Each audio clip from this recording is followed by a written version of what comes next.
How about I'm talking on mute? All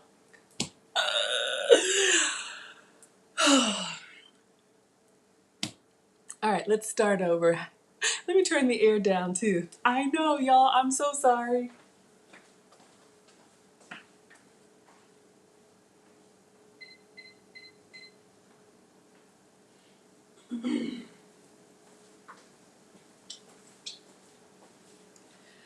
Thank you so much, scholars, for helping me. Oh, I just mute myself because, I'm getting everything together, really just unloading the dishwasher and doing all that stuff. So I don't want it to overpower that fancy free music. But I'll start by introducing myself. Thank you all again. Let's try this again. Hi, I'm Maggie, your substitute teacher. Welcome to class. In my class, I teach you the food substitutions that I've made on my health and wellness journey. I am a boy mom of two teenagers, and I've been struggling with weight my entire life, but I finally found something that works for me. Working with a metabolic specialist, I have been tested for food sensitivities. The food sensitivity test for me was a cheek swab in her office. It was also some hair samples. So I have a list of foods on the fridge. I know what they are that I can have, and a list of foods that I really should avoid. But all of the recipes that I demonstrate for you here, I would cook for you. I would cook for the family. You can cook using the full flavor ingredients. I will always use the substituted ingredients. So yeah, that's what we do here. I used to be pre-diabetic. I used to have elevated cholesterol, and I used to have borderline blood pressure. All of that is normal now without any medication because I've completely changed the way that I eat and I snack. So I wanted to try something kind of new today. We're going to do a couple things.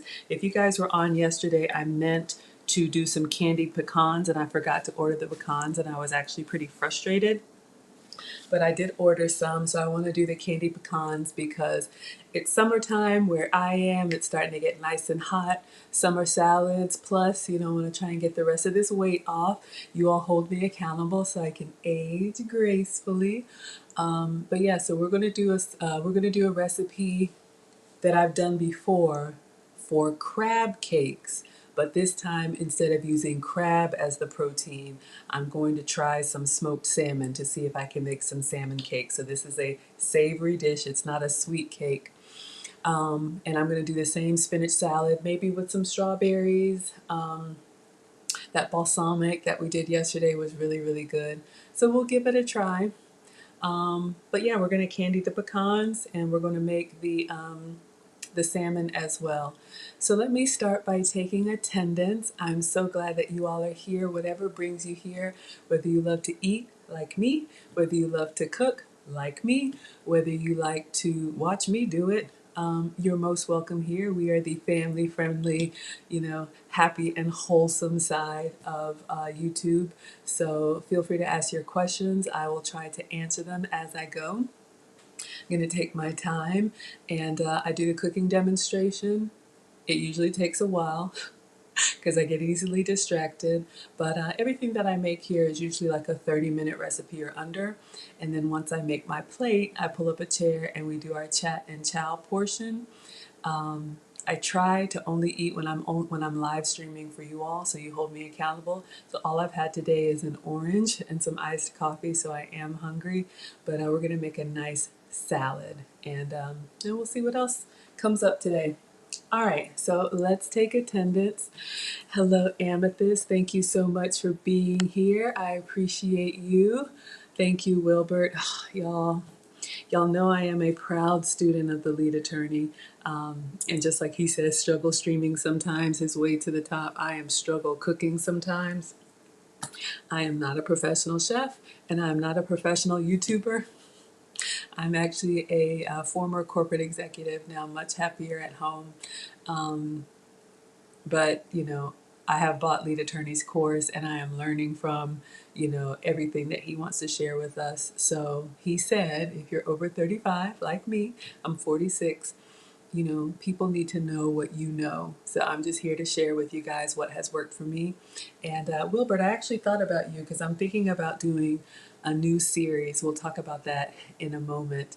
But yes, if anybody does not know, please go check out the lead attorney on YouTube. He is a now retired family law attorney who took up YouTube streaming as a pandemic hobby, and he's so good at it. He put together a course, and I am a proud student. He's very supportive. All right, Veggie, one of my day one scholars. Thank you so much. Y'all, I have a little bit of a delay. I was just going and going and going. Oh, yes, thank you all for helping the channel to grow. Thank you for liking the video. Thank you for sharing the video. I really appreciate it, whether you watch live or whether you watch on the replay. I'm just happy that you're here. Hello, everyone. Hi, Veggie. Genesis is here. Thank you so much for being here. Genesis is determined to get my channel monetized. I appreciate you all so much. Maggie, the substitute teacher, my YouTube channel is only 4 months old. We have over 1,200 subscribers. I'm the teacher. You all are my scholars. But in order to be eligible for monetization from YouTube, I need to have 4,000 watch hours. I haven't looked today, had some errands to run, but I know we're getting close. And so anytime you watch a video or watch a playlist live or on the replay, it helps. So thank you. Y'all can see I've been playing around with this software. I finished another module in Lead Attorney's course. I had no idea that I had all this functionality, y'all. I have a ticker. Isn't that something? I had no idea it was here, and I'm paying for this software. So thank you for being here. And we'll go ahead and get started. Hey, Erin, Laura, thank you so much for being present in class. Look at who's here, y'all. We have a new scholar, Money Bass. Or dare I say Money Bass. Money Bass, from what I can tell, is a professional, correct me if I'm wrong, angler. I don't know. He's a fisherman and he fishes for bass. I don't even know if that's the proper way to say it. Y'all know I don't fish. But we're making salmon today so I can cook fish. We're actually making a salad. It's already cooked, but we will do a cooked fish for you one day. But yeah, please check out Money Bass. He has a YouTube channel and it is catered to, you know, that niche of people who fish for sport. Apparently that's a whole competitive thing and you can like win prizes. I don't know a lot about it, but Money Bass, please let us know what your channel is about and where we can find you. And we'll definitely bring that up. If anybody else has a YouTube channel, if you have a family business, if your kids are behaving today and you want to shout that out, let me know and we'll definitely bring it up. You all are here to support me, so I want to support you. Okay, so like I said yesterday, I wanted to do the candied pecans and I didn't have the ingredients, so we're going to do an unboxing. I got a delivery today. Oh yes, Tournament Angler. Oh, you're here in North Georgia. Wonderful. So Money Bass is here in the Atlanta area or North Atlanta. So if anybody knows what a tournament angler is, Money Bass is your guy. All I know is he's got these lures.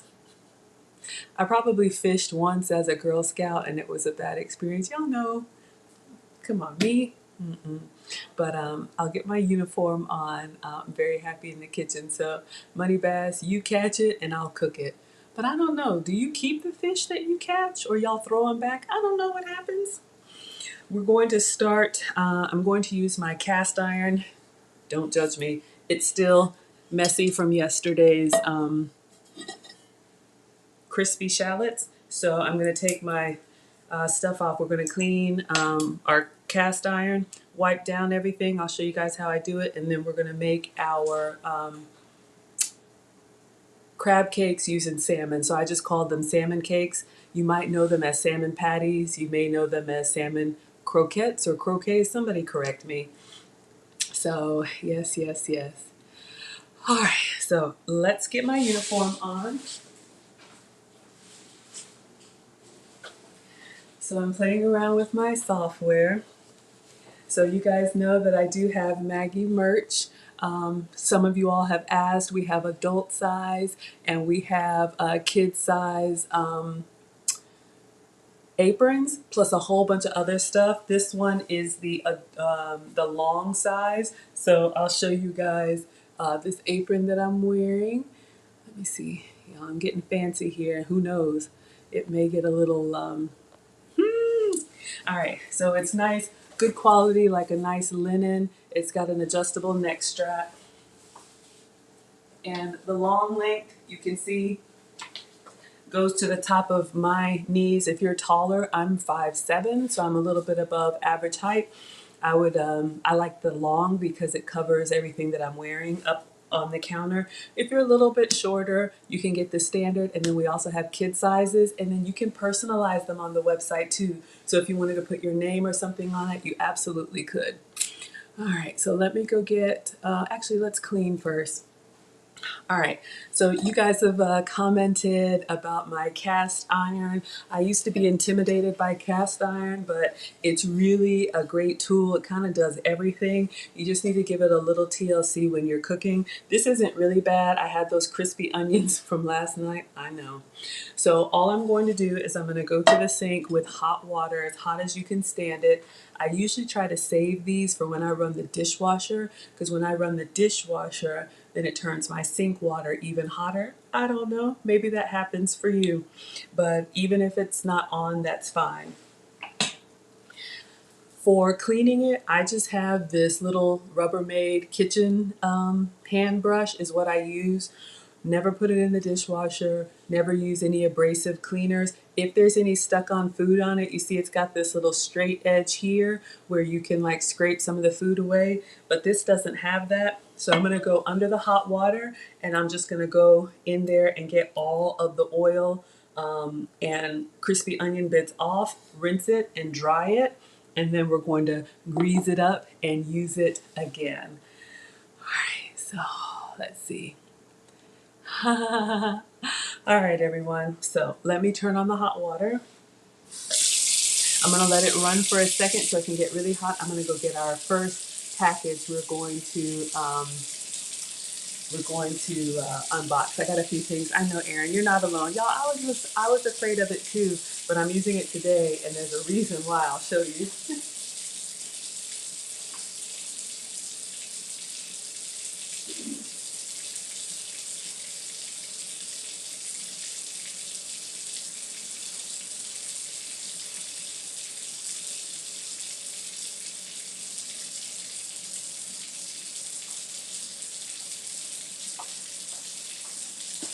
Before you invest in a full size, you can give it a try with some of the smaller ones, and let me know if you're not familiar.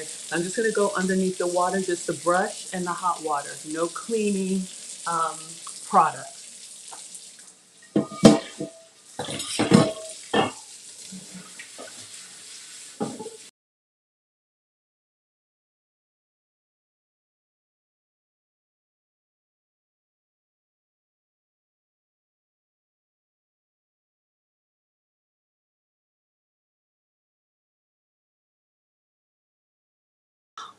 Here we go. All right, let me know if I'm back. Once we get it cleaned off, I'm just getting a paper towel and I'm drying it really well, front and back. And if you do this every time, it develops that nice seasoning is what they call, so that stuff really doesn't stick to it. Yes, Money Bass has some good tips here. He says cast iron is great. Once you get it seasoned, he uses it for camping and puts it right in the fire. Yet you can serve with this, you can cook with this, you can bake with this. It can do everything. So I'm just using a little paper towel to make sure everything's dry. And one of the things I love about cast iron is that it keeps the heat, so it's still warm to the touch. So my little hack, what I do, because I am not a professional, while it's still warm, I'm going to spray it with my cooking oil. So this is a little refillable sprayer I got at Walmart. I hope the link is in the description. But all I do, what's inside here is the same cooking oil that I cook with, the coconut oil. So I just spray the whole thing front and back while it's still warm, and then I just set it out.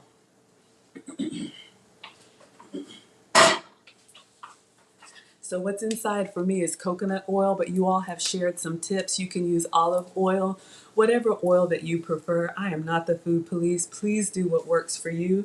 But this sprayer for me, it just separates here. You put whatever oil of your choice and it turns your cooking oil into a cooking spray without the aerosol. So this is something that I use often. Hey, much better. Thank you for coming to class. All right. So I got a Walmart delivery today. Very excited. So these are just regular pecans. I got 2 packages, 8 ounces each. So the recipe that we're going to use calls for a pound of pecans. So 16 ounces is a pound. That's why I ordered 2. I've shared with you all, and links are in the description. I am a big fan of the grocery delivery services, whether it's Amazon Prime, Shipt, Instacart, all of them. I'm a member of all of them. They're about $100 per year. Excuse me. Some of them have a minimum shopping, some of them do not. So for me, I know I struggle with impulse buying, and so it keeps me out of the stores. Not only that, I work from home gratefully, so I'm able to get the groceries that I need. Today I was out and about with the kids and just, in and out of public places, and it's just kind of like, I don't know, y'all, maybe I'm getting old, but maybe customer service isn't the way that it used to be. But with Walmart Plus, they don't have a minimum. So if I just need these pecans, usually it's next day shipping is guaranteed. But if you have a Walmart close to you, like I do, you can often get it same day. So again, all of them are about $100 per year. So for me, that breaks down to like $2 per week. It's worth it to be disciplined about what I bring into the house, because that's an issue for me. Even if I have a list, sometimes I don't stick with it. You can give it a try, see if a lot of them have a free trial, and then the Instacarts and the Shipt, they partner with grocery stores in your area, Kroger, Publix, whatever. You can go take a look at their website. Nothing is sponsored. I'm just sharing what's worked for me. And I think there's some discount codes in my description as well. All right, so we're going to clean up the counter and we're going to get started on these candied pecans, because I want to put a little bit on my salad. Completely optional, but I did see a recipe that I want to try to reproduce.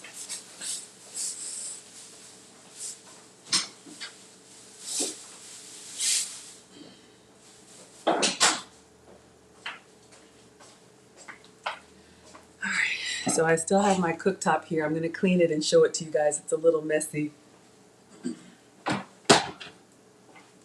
But before I do that, I always clean the counter.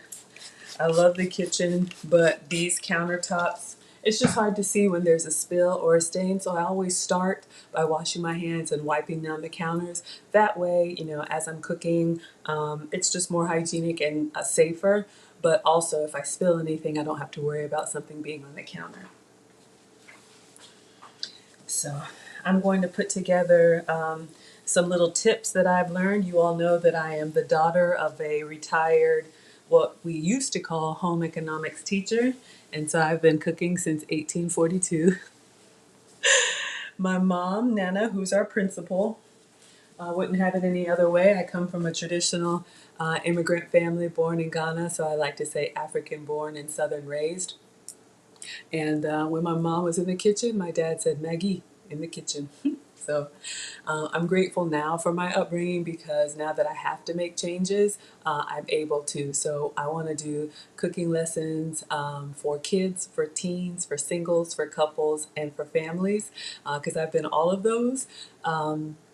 So we will do a cookbook for all of those levels, because you do need a cookbook, and some little, short videos with some tips that I have for you all. Okay, so this should be in the description too. I'm going to wipe it down. Completely optional. I got this on Amazon, this Duck's Top. It's just a single cooktop that I bought to have here. It's just me and my iPad, y'all, so I'm talking to you and I don't have to go back and forth to the stove. Oh, my orange is still there. That's all that I've eaten today. All right, so let's wipe this down.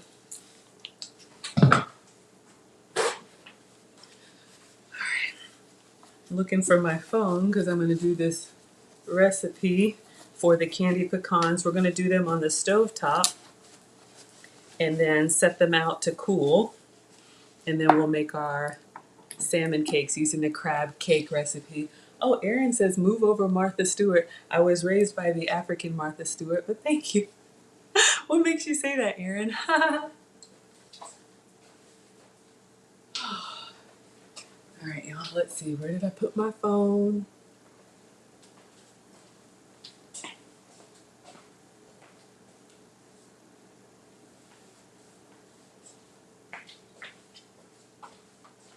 Let me check the car.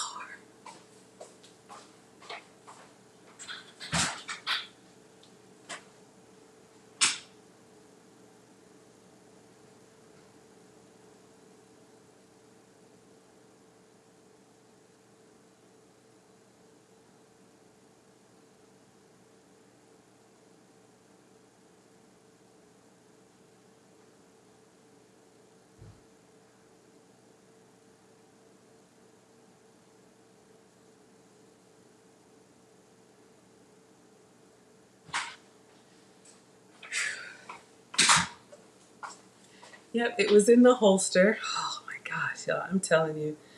I really appreciate you saying that. Oh, building my empire. Thank you, Erin.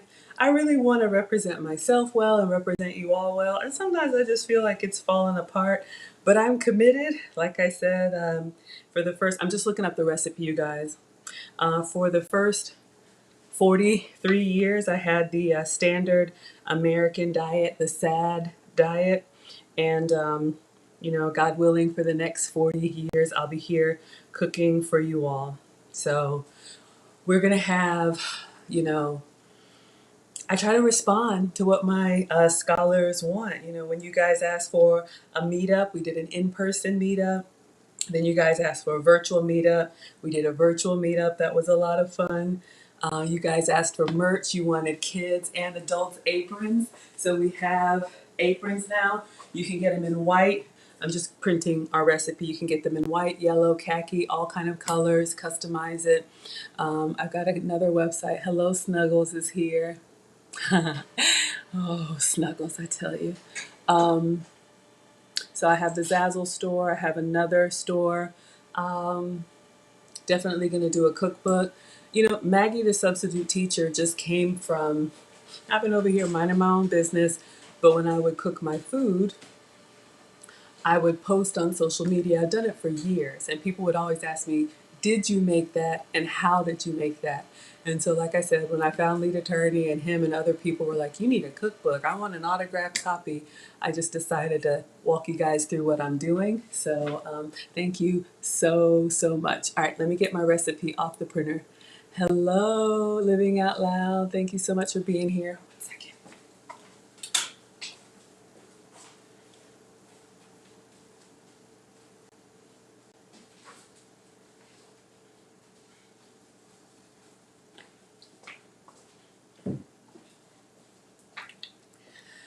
All right, let's see. Let's turn this off. All right. Hello, hello. Snuggles, you're tired already? Am I boring you? I'm so sorry. I hope you find a channel that gives you the excitement that you need. All right, you guys, I haven't made this before, but it shouldn't be that difficult. So I'm going to be making these candied pecans. This is from Low Carb Love. I follow all of the cooking shows, the professional ones, the home chefs. You're never the master of your craft. You can always learn. And then if it's a recipe with ingredients that I can have, I do the straight recipe. But I like to get inspiration and recreate recipes using my substituted ingredients. So some of you like to cook along with me, so we'll go through it step by step. If you're watching on the replay, feel free to pause as needed. And like I said, if you have questions, I'm here for you. All right, so recipe calls for 1 pound of pecans. So we've got just regular old Walmart. A pound is 16 ounces, so we have 2 8-ounce containers.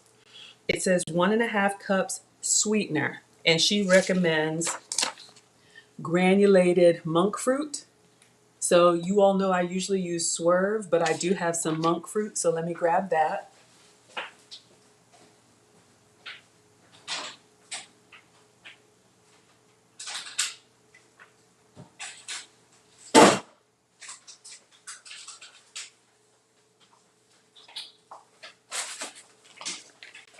I'm not a scientist and I'm not a doctor. I don't know why some are better than others. I just experiment with everything, and I like to share with you guys when I find something that works. It's bothering me, and I'm in between sizes, y'all, so stuff is just not really fitting. But anyway, um, I try to eat as natural as possible. I'm not the food police, so I'm not perfect. But for sweeteners, there's so many different varieties. And just because I say I avoid sugar does not mean that I avoid sweet. I love sweet. What I eat is usually lean protein, select fruits and veggies, very little starch, and almost no sugar. So I'm usually sugar-free, dairy-free, and gluten-free.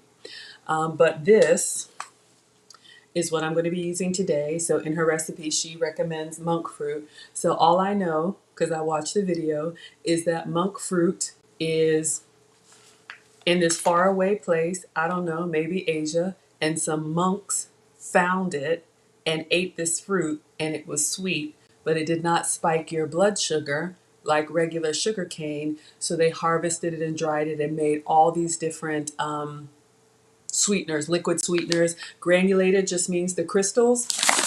So this is going to be our table sugar substitute. So monk fruit is a great natural sugar substitute. Of course, I will use Splenda and Equal from time to time, but those are made in the laboratory. So please use what's best for you, but that's what I'm going to be using today. Oh boy, custard explosion. Both of my trolls are here. My scholar trolls, custard explosion. Y'all, there's a video on my community tab about how he came to be.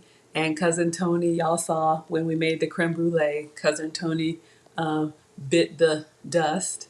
Aw, I'm so glad. Yeah, I'm not a scientist and I'm not a professional, but I enjoy cooking and I enjoy cooking for you. Okay, next it says 3 tablespoons room temperature water. We'll get that when we need it.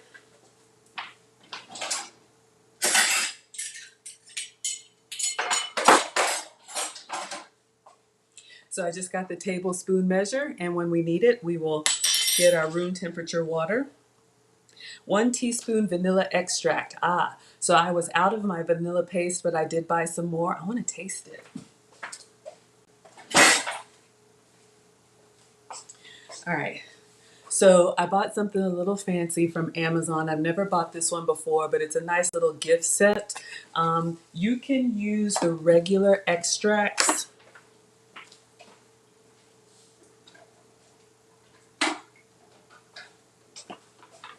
Y'all know I like these flavors. Your regular McCormick extract. I have a maple one. That might be good on the pecans.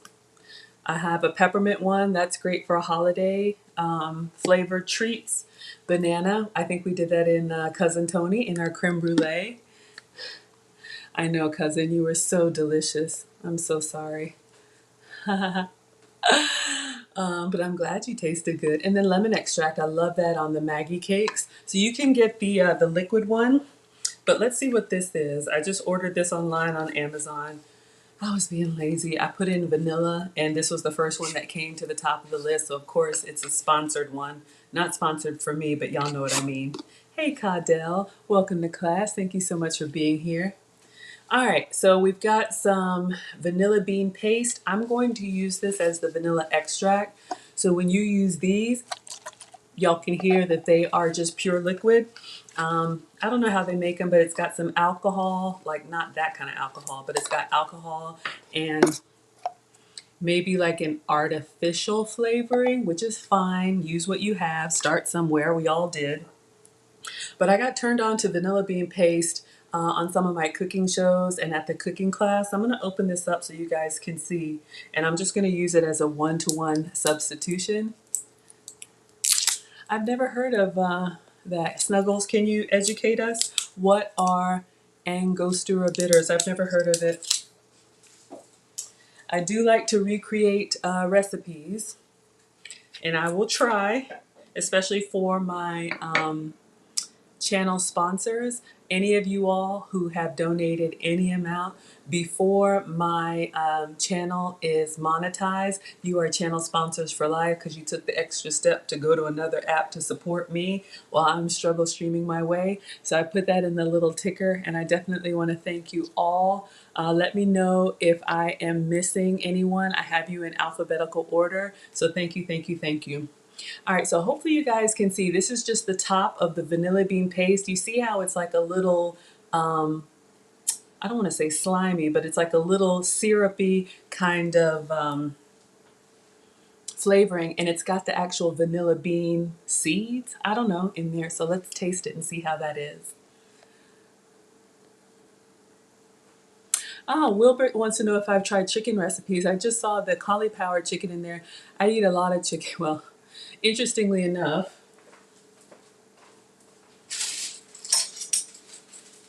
I think the last time I made chicken here for y'all, we did the fried chicken salad with the cauliflower chicken. But yeah, I do. That's one thing that I used to eat all the time. I'm just going to give this a try, y'all. Ooh, mmm, ooh. Ooh, it tastes like vanilla ice cream, like the last little piece in the cone at the bottom when it's dripping. Oh, that's really good. Mm. This little thing was like $20. I wouldn't spend that much, but I just wanted to try it. It's really, really good, nice and smooth. So that's what I'm going to use as my vanilla flavor. So Caudell asked a question about chicken. So in case we have anybody new here, I know we have a lot of new scholars, and we can talk more about this at the chat and chow portion after I've eaten. But when I went to see the metabolic specialist, she took one look at me and she said, "You're not big. You're not really that big. Your frame is not big. You're not plus size." I believed the lie. I thought I was big boned. I thought I was all of that. She said, "You have a lot of inflammation." And I had never heard that before because I've tried Weight Watchers and Nutrisystem and everything works. But if you don't like the food, when you go back to eating your own food, y'all know it comes back plus some. So I've had that struggle. So when we did the food sensitivity test and I got my results, I was shocked, which means I was actually mad because there were things that came up on my test results that I eat every day. Chicken, coffee, citrus, dairy, gluten. And so that's where the substitutions came from because I was like, what the heck am I supposed to eat? So I started substituting turkey instead of chicken, tea instead of coffee. Now a lot of those things have fallen off and I can have them again. Y'all know I stay on my iced coffee with almond milk, the one from Panera. The ones that have remained for me are, sugar for all of us, dairy and gluten. But what would you like me to try, Wilbert? Chicken is, I don't want to say chicken is easy, but chicken is, it's one of those that you can do a lot with. But yeah, I eat chicken, all the time. I would love my favorite meal that I can't have. I love a good fried chicken or chicken wings. Ugh, yeah. Oh, bitters. Yeah. And you know what? I have heard of the bitters for, I've seen that like for bartenders. They use bitters in some of their creations. I don't know. Snuggles, you'll have to interest. Oh, Snuggles. Yeah. You wish you could indulge like they do, like the bartenders do. Yeah. You're just a bot. I know. But we appreciate you here. Okay. So we've got our vanilla paste for me. Could be vanilla extract for you. That's fine. Oh, chicken parmesan. Yeah, Wilbert, I have made that, and I'll show you really quickly. But I'll do a chicken parm for you again.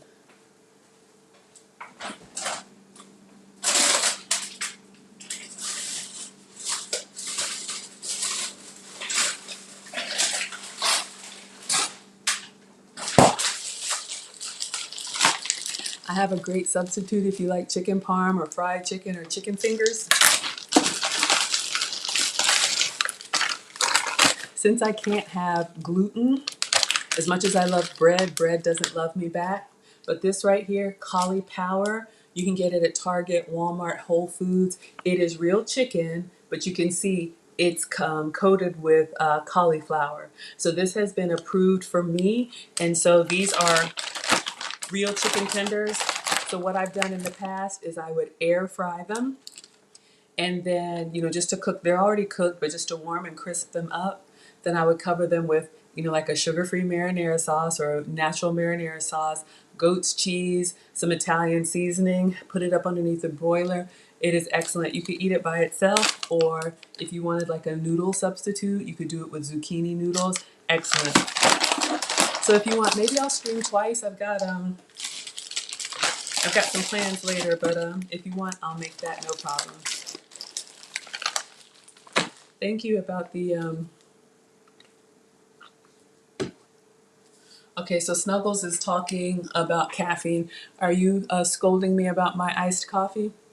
I don't know, but I understand. Hey, like I say, eat and drink what works for you. I just share the recipes that I use. If they work for you, great. If they don't, I completely understand. Hello, Diary of Belle Rose. Thank you so much for being here. All right, so we've got our vanilla and then 1 teaspoon of cinnamon. So easy ingredients. So I'm still working on the regular Walmart cinnamon. I know Kirk Anderson wanted me to get the Saigon cinnamon. I haven't gotten it yet, but I will. All right, so let's go through the steps here. Heat a large pan. Read the whole thing. It's 3 steps. Heat a large pan on medium heat. So I'm using my cooktop and the cast iron. I love this cooktop because it allows me to interact with you all, but it only works for me, on cast iron and stainless. It doesn't work on my non-stick, and it doesn't work on my copper. So we've got the cast iron that we just seasoned. So let's read it. Oh, Snuggles, you're most welcome here. You and Cousin Tony and Custard. I love all of my bots. Okay, so heat a large pan on medium heat. At this point, if you want, you can lightly roast your pecans for about 5 minutes. If not, skip to the next step. I think I'm gonna do that. So these are raw pecans, which means they have not been roasted. Y'all know what raw nuts are, and I don't eat nuts on my plan. I just saw this recipe and I wanted to try it. That's why it's taking me 3 years to get the weight off, because I like to experiment. But I'll put a few on my salad and then I'll give the rest away.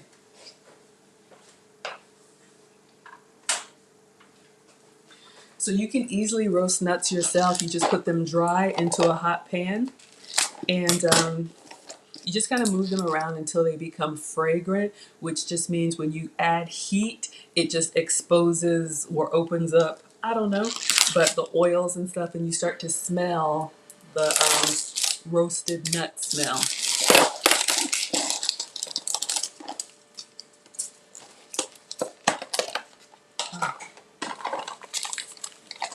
All right, so I'm going to keep reading while I'm opening one. So we're going to roast our pecans for 5 minutes in the pan. Add your granulated sweetener. We're using monk fruit, water, and vanilla extract, and mix until fully combined. You'll cook this until you see your mixture to get brown and bubbly. I'll have to list stuff up so you all can see. This takes about 3 minutes. Oh, add your pecans and cinnamon. I'm glad I read. I'm going to roast them. Then I take them out of the pan, and then I put the other ingredients in here and let that get brown and bubbly. Continue stirring occasionally until the sweetener begins to coat the pecans evenly. Remove the pan from the stove and transfer to a lined sheet of parchment paper. So I'll go ahead and get that. Allow it to cool. Your pecans will harden at this point. Cool for 15 to 20 minutes before breaking and serving. Okay, so we'll make our pecans and set them aside, and then make our crab cakes, salmon cakes. Depending on your sweetener, your pecans may cool immediately and you can enjoy right away. So let's see.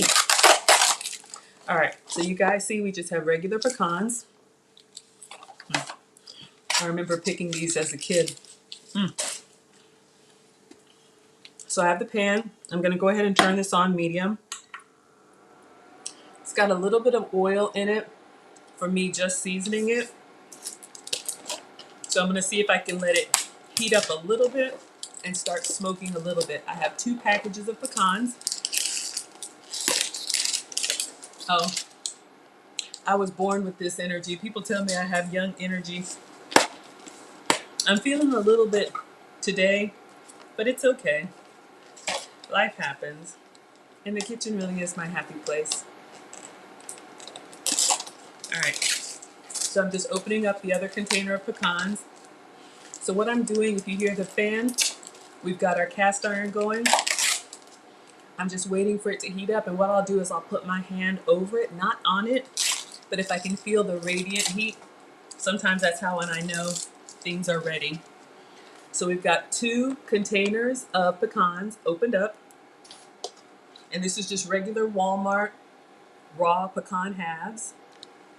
So I'm gonna get a baking sheet and I'm gonna go ahead and put the parchment on it so that when these are ready to come out, ooh, I see smoking. So I'm gonna show you guys what's happening. Didn't take long at all. This little cooktop goes fast.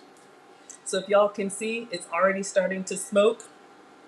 So there's nothing in the pan. I'm just gonna go ahead and put both containers, the pecans in there. All right, so these are empty.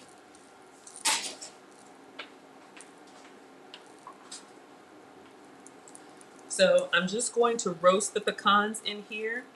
Just gonna let them sit while I get the parchment paper ready. I'll move them around a little bit, but in a dry pan. My coconut oil, I hate the way that it smokes, but I use it to season. All right, don't want to start coughing on y'all. All right, baking sheet.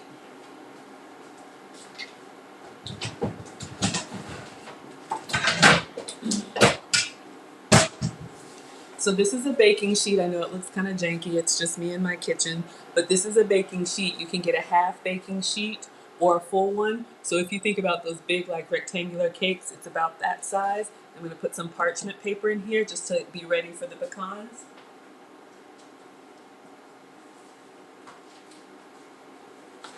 So I have some parchment paper. This one is like a pop-up sheet. I think I just got this at the Dollar Tree. You can also, ooh, I can smell them already. Oh, wow. I wish y'all could see. I'm going to show them to you. They're starting to get a little bit darker brown. I'm just moving them around. Turn this down. And I'll let you all see. You can get parchment paper on the roll, just like aluminum foil or plastic wrap.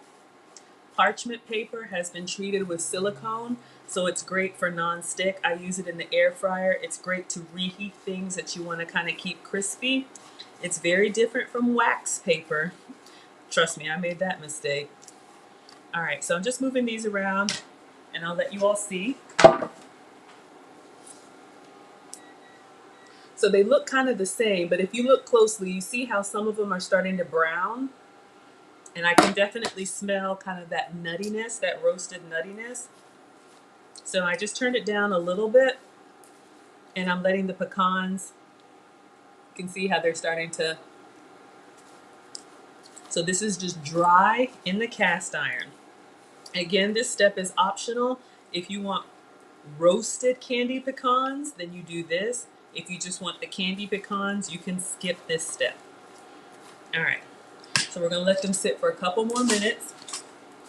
This parchment paper is already in a sheet that kind of fits the baking sheet, but you can get it on a roll and just tear it too.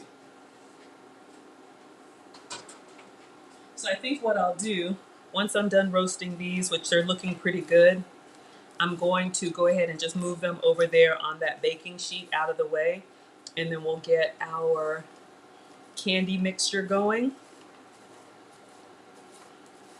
But I just noticed this recipe does not call for any oil or, ooh, I think we're done, y'all.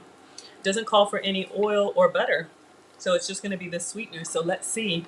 I think the butter gives it a softness that kind of keeps it chewy, but we want candy pecans, kind of like the candy bacon. You just want that crispiness.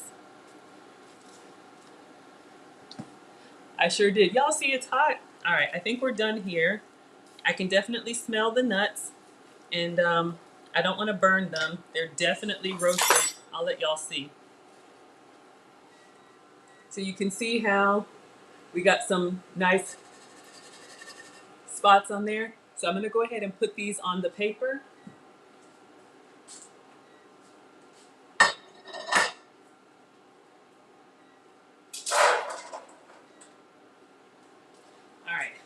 So we're just gonna let it sit over there, and we're gonna go ahead and start with our candy mixture.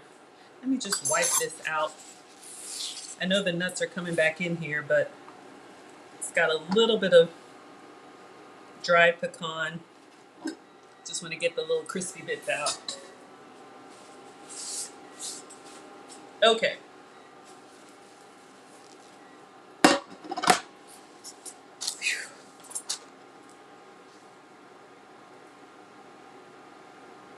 Add your sweetener. I should have had it measured. I didn't. 1.5 cups of sweetener. Again, we're using granulated monk fruit. So this is what I'm using. Granulated monk fruit. Y'all can see. So let's get our 1.5 cups. Y'all can see some of them roasted pretty well. So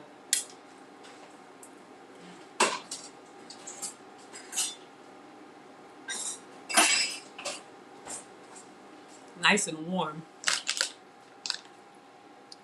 So 1.5 cups. This is my 1/2 cup measure. So I'm gonna do 3.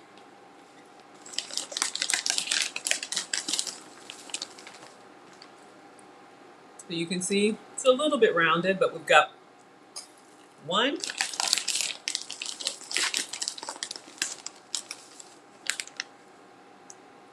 2. Ooh, it's melting already. Wait till y'all see this. Hold up. All right, 3. So you can see, making a mess. All right, so this is melting down. So we got the sweetener already starting to melt a little bit. All right, sweetener, water, 3 tablespoons room temperature water. So not hot, not cold, just kind of lukewarm. 1, 2, and 3. All right. Vanilla extract, which was 1 teaspoon. Let me get a teaspoon.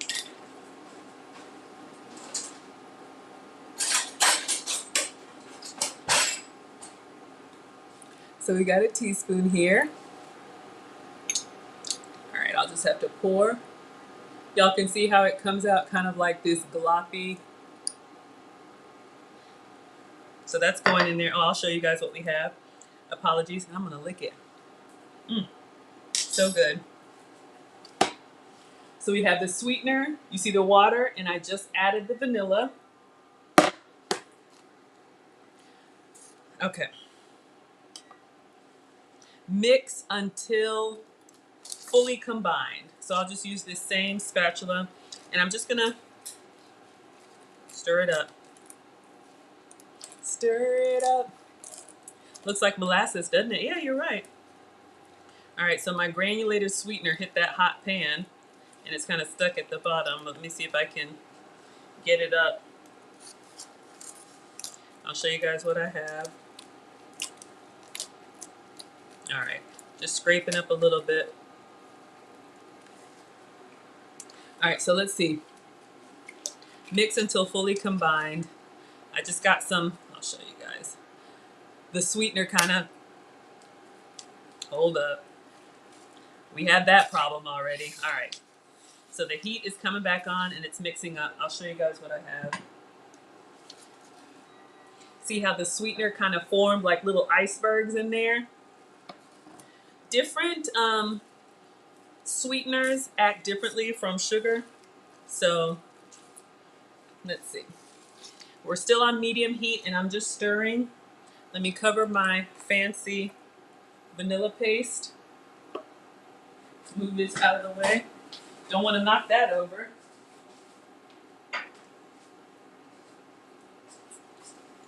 All right. So the heat is breaking it up.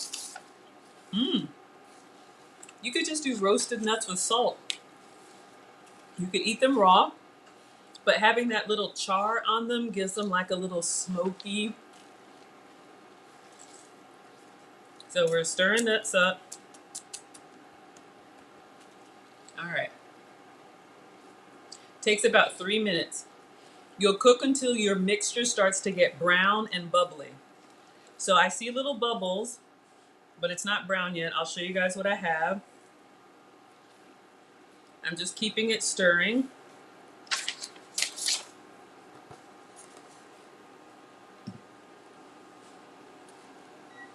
So I've got it mixed up, but you still a little foamy. So I'm going to keep stirring.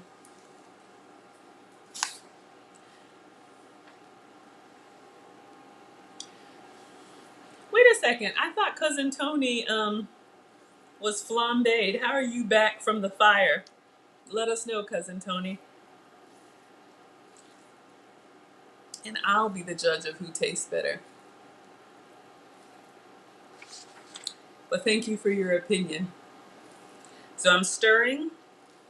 I'm waiting for it to get brown and bubbly. It's still kind of clear.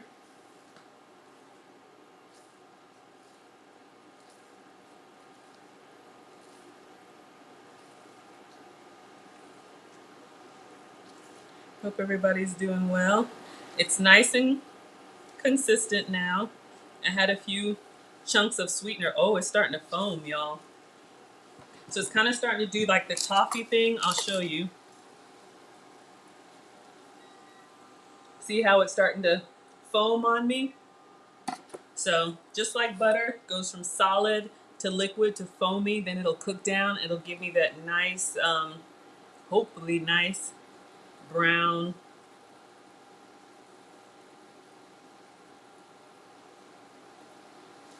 So it's bubbly, but it's not brown yet.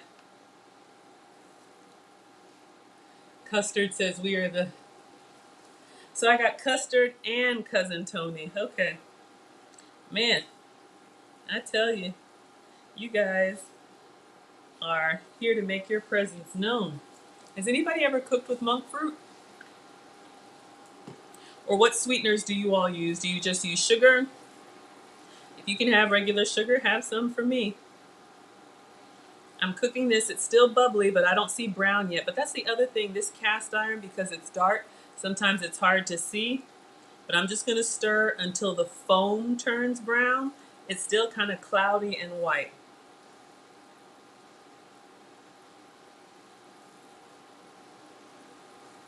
All right, I'm going to let it sit for a second without stirring. Maybe that'll help clean up.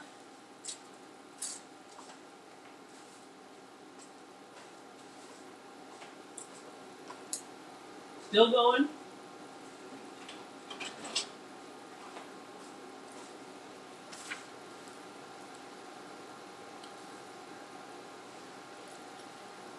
Still going.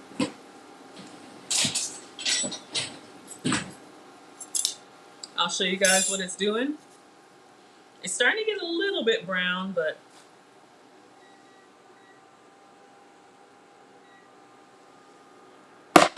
we want that nice syrupy. Maybe that's good enough. Oh, so Wilbert's never heard of monk fruit. Yeah, I had never heard of it either. I'm just eating the rest of this vanilla paste. But there's so many different sweeteners. Honestly, it's like, you know, and I've never seen a monk fruit. But you can see it's a 0-calorie sweetener. Let me read while we're waiting. And then what we're going to do is I'm just going to put the pecans in here. So it says, sucrin monk fruit is a natural sweetener made with erythritol and the ancient sweet fruit known as luo hanguo, or monk fruit. Cultivation of the monk fruit dates back to the 1300s, and the fruit known for its sweetness, its herbal medicinal properties, and its impact on general well-being. Sucrin monk fruit measures just like sugar and has a well-rounded sweet taste, perfect for baking or desserts. Sucred monk fruit has no calories and a zero glycemic index. All right, so we're going to turn this. Let's see. Yeah, it's starting to smoke a little bit. I think it's gone down. So I think that's what I have. It's not as brown as maybe it will when it cools. Add your granulated sweetener, water, and vanilla and mix until fully combined. Add your pecans and cinnamon. So these are going to go back in here. You saw I charred some. I'll be all right. So I'm going to put the whole thing. Uh-oh. Missed a few. That's why it's good to have your counters clean. I'll save those for kitchen snacks.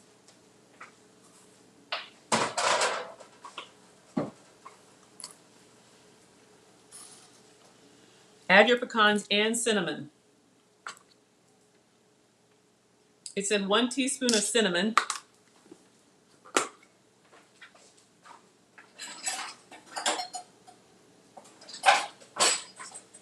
This is a 1/4 teaspoon, so I'm going to have to do 4. 1, 2, 3, 4. I'll show y'all what I have. Continue stirring occasionally until the sweetener begins to coat the pecans evenly. So I just want to make sure I have no pecan left behind. Remove the pan from the stove. Transfer to a lined sheet of parchment paper. Okay. Allow to cool. So I'm just mixing the pecans around in this vanilla, sweetener, candy coating with cinnamon. I still got a ways to go. I see your questions. Here I come. I just don't want this to like solidify on me.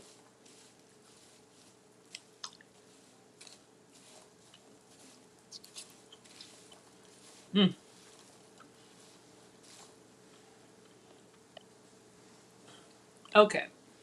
So Wilbert wants to know if the monk fruit sweetens tea well. I'll make some for you. Do you want iced tea or hot tea? I'll brew some herbal tea or whatever you'd like, and I'll put whatever amount of monk fruit in there that you would use, and I'll tell you how it tastes. I've never used it. I use some teas that have stevia already inside. I need a different thing. I need to get up underneath there from the bottom and up. Hey, Mona, welcome. You're a good one. I remember those zoo days. Maggie is not an animal lover. Y'all don't hate me, but I remember all those field trips. Now all the kids want is Wi-Fi and food. All right, y'all. I think I've got a coating on all of this. It doesn't look as thick as I would think, but I'm going to go ahead and pour it on that tray and then just drizzle the rest. Again, if you just joined, I'm making the candy pecan from yesterday that I forgot to order. All right. I don't know. Whenever I try a new recipe, I always make it per the instructions, and then after that, I'll doctor it up. All right. So we're going to pour. Try this.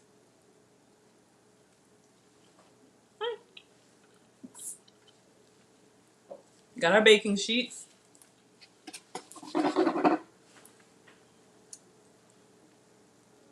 So let's let them cool. So I stopped snacking on them.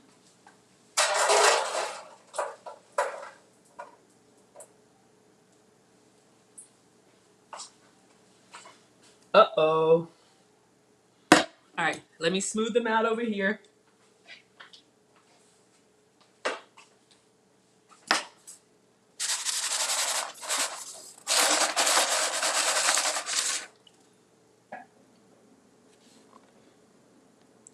Thank you, Mona. Oh, Mona, I have some new features I found on this software that I didn't know existed. So we've got our candied pecans here.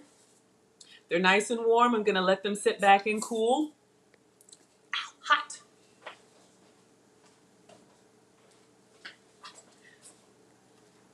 I'm going to try one from the pan.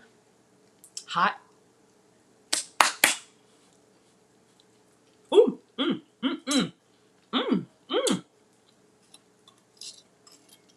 already starting to harden. Oh, sorry about that. I'm telling you, these kids, can we go back to the room? Can we get some air conditioning? Look what I found. Check, check, check me out. All right, now we're ready to make our salmon cakes. So let me clean up. Wilbert, let me know what kind of tea. Oh, hot tea, please. Okay, so let me make some hot tea for Wilbert. I'm in Atlanta and it's hot, but for my scholars, I do what they ask.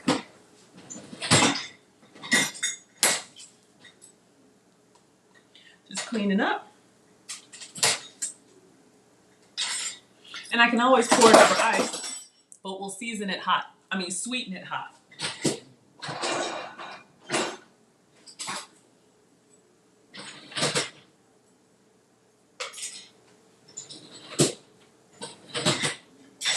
And I have a,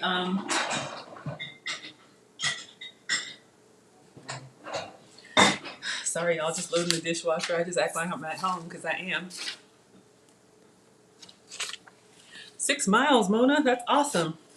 All right, so I'm gonna move this out of the way. You can see that it's starting to cool, but I'll be cleaning it just like I showed you guys once it's cool.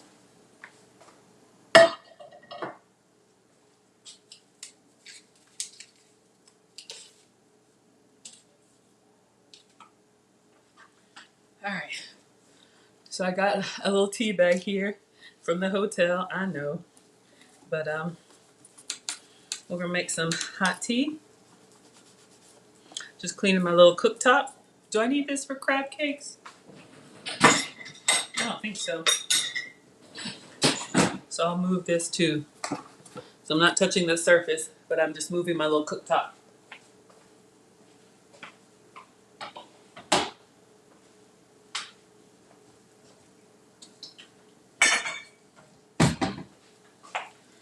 Okay, so Wilbert, I'm going to use like a clear glass. Actually, I was gonna use my Maggie glass.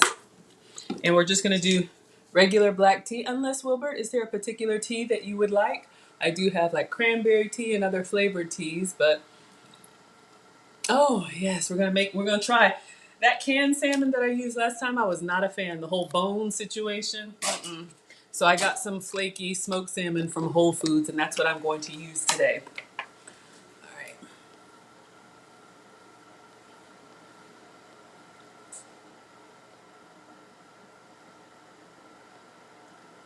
Look at Wilbert. Do you have green tea? Let me check.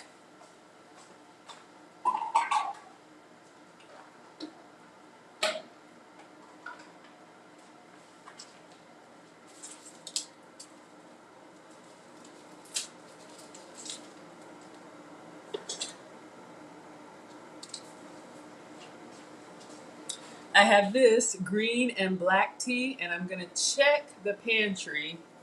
I may have, that may be what we have.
have chai tea.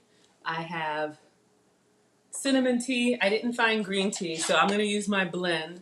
But I did want to show you guys. I'm going to show you guys the teas that I do use in the winter time. It's not winter here, but this brand, Red Rose, I'd never heard of. They are flavored teas, and they're already sweetened with stevia.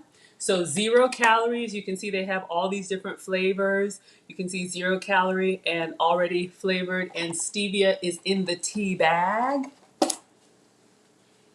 Yes, I support.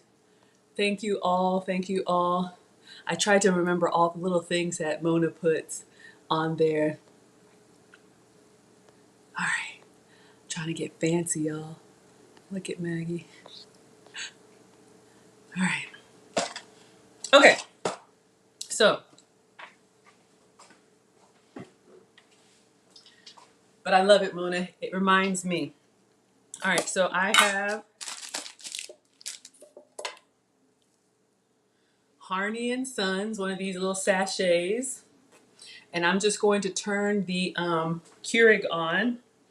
And what I'm going to do is I'm just going to brew the tea by itself, and then we'll put the sweetener on together.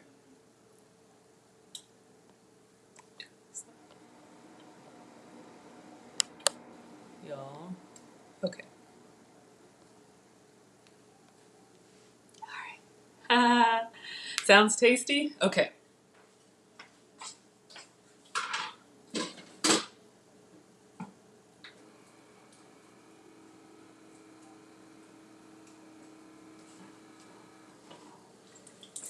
Oh yeah, I love those Red Rose teas.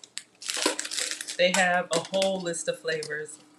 But what we're using today is a delicious blend of green and black teas with flavors added. This is Harney and Sons. I don't know. It comes in this little canister.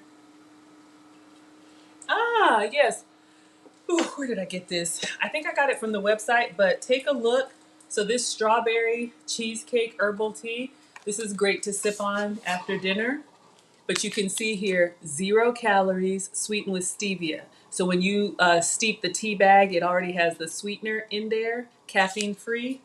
And they have all kinds of flavors. So strawberry cheesecake, sugar cookie. I know this is on our list. I just got to get 1 more pound off. Lemon cake. All right, so our tea is brewed.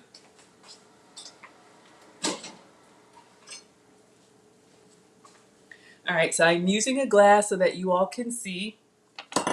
And Wilbert, how much sweetener do you put in your tea?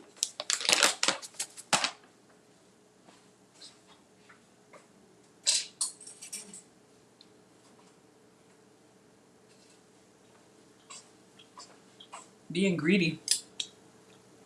Mm-hmm. Mmm. Fancy, I know, right? Check me out, Mona.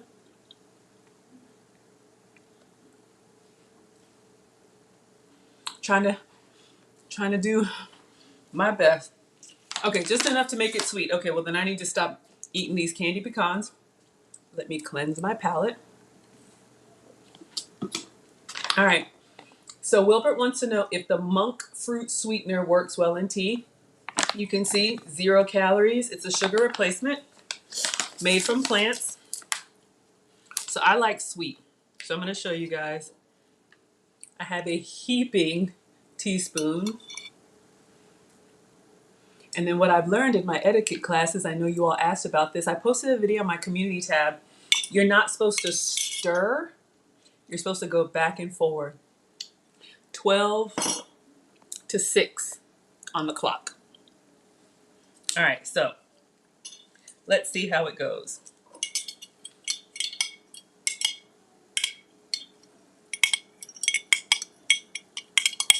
It's dissolving well. Sorry if that's loud. So it did dissolve very well. I don't know if you can see through there. I'm going to take a sip.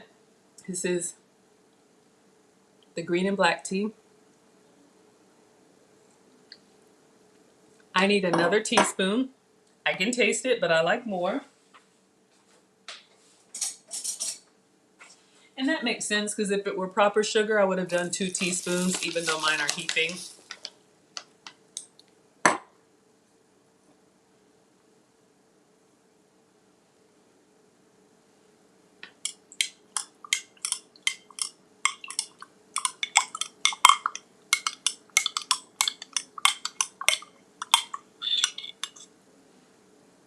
Again, dissolving well, and let's taste. Yeah, it does. I'll actually drink that. It tastes good, so yes. So I don't know. I like 2 teaspoons of tea. 2 teaspoons of sugar. So yes, I'd say a little bit lighter. Maybe you do like 2 heaping teaspoons instead of 2 straight teaspoons. But yes, the monk fruit, granulated sweetener, 0 calorie, made from plants. I know, right? Wilbert, are you in the South? Aaron uses sugar cubes. Ah, that's a great way to stay consistent. Y'all see I'm snacking on this daggone candied pecans. They're already starting to harden.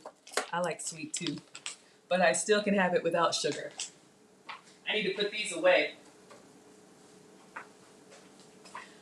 See how they've already started to stick together?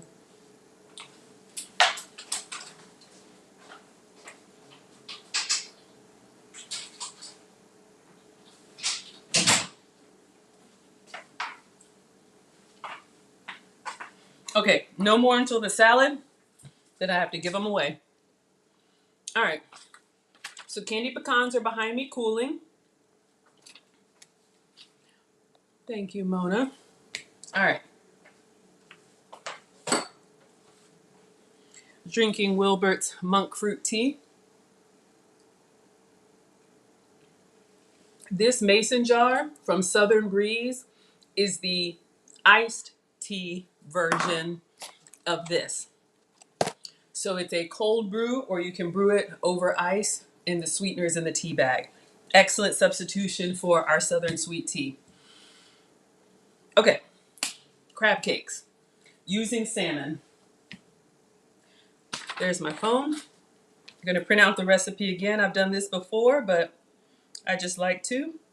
Thank you to everyone for being here. If you have questions, I'm taking a moment to pull up this recipe. I'm going to the Food Network Kitchen app. I watch all of the cooking shows, Food Network, Taste Made, Bon Appetit, all of them. And I like to get inspiration and make those recipes, of course, using my substitutions. So this is one that I saved. It is the Pioneer Woman, Ree Drummond, her crab cake recipe. It calls for breadcrumbs. I'm going to use my cracker substitute. And it calls for full flavor mayo. I'm going to use my mayo substitute. So printing that off.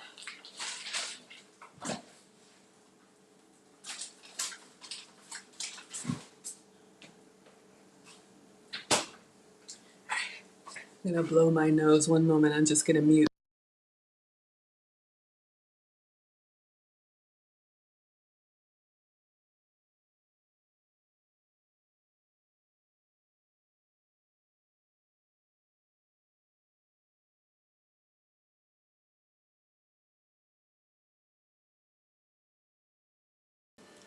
Wash my hands.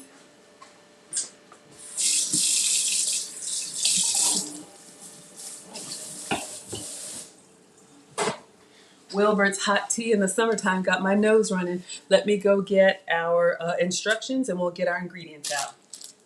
I'm going to eat my last 2 orange slices. That's all I've had today.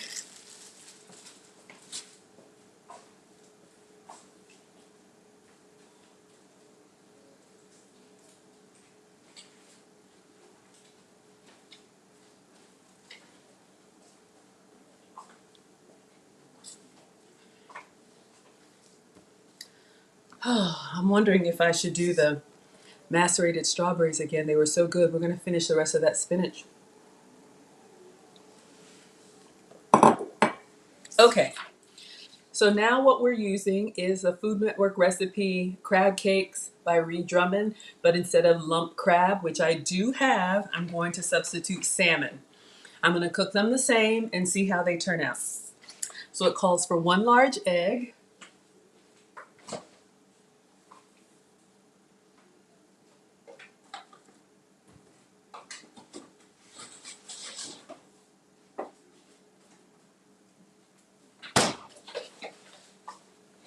so I'm using whole eggs. You might be able to use this with the egg substitute. I don't know, but give it a try. Let me know. 1/4 cup of mayonnaise. If you have regular mayonnaise and you can have that, that's fine. I'm going to use my Walden Farms.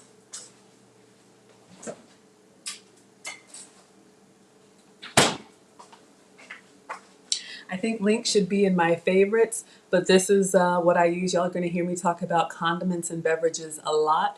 Calorie-free, fat-free, sugar-free. Most of their stuff is really good. I'll tell you the ones that I don't like. The barbecue sauce, and the peanut butter, but their dressings and syrups give you a great substitute. You can have a lot of the same foods, but what you drink and what you put on your food, you may be able to avoid a lot of the calories and sugar that you don't need. Wilbert, I'm curious if you don't mind, like what large city are you close to in the South or what state? Okay, 2 tablespoons of fresh parsley chopped up.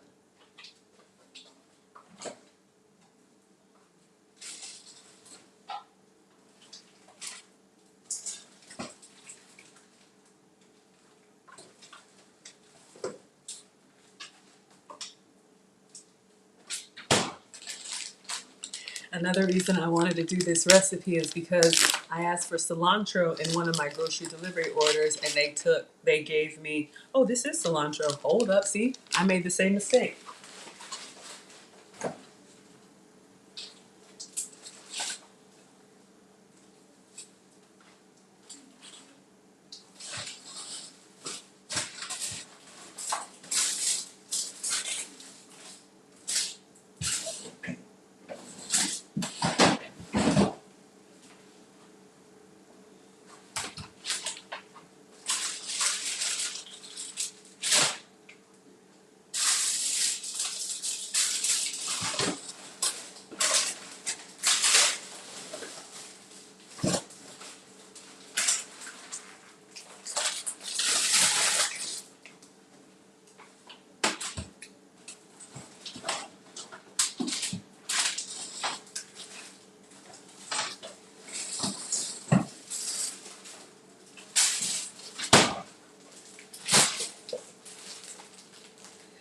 Whew, all the way in the back.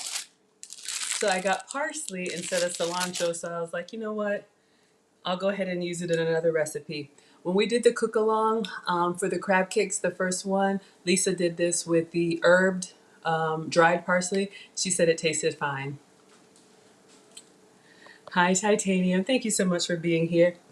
Excuse me. In my class, you all can come and go as needed. Take a bio break, multitask. I will be here cooking for you. Okay. All right. Seafood seasoning such as Old Bay.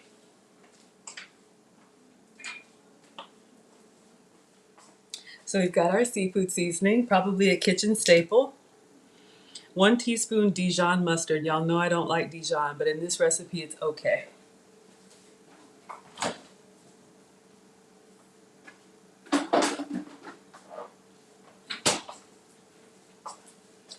Dijon mustard, it looks like it has, yeah, some wine in it. To me, it's very bitter. As an ingredient, okay. As a honey mustard or as a spread, I don't prefer it. But if you like it, eat what you like. So this is just regular Kroger Dijon mustard.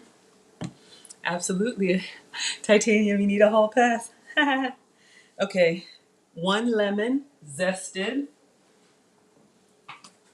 I love fresh lemons. I got this big one at Whole Foods and it just looks amazing. I can't wait to get into it. 1 pound of lump crab meat. Okay, so this is a crab cake recipe, but instead of crab,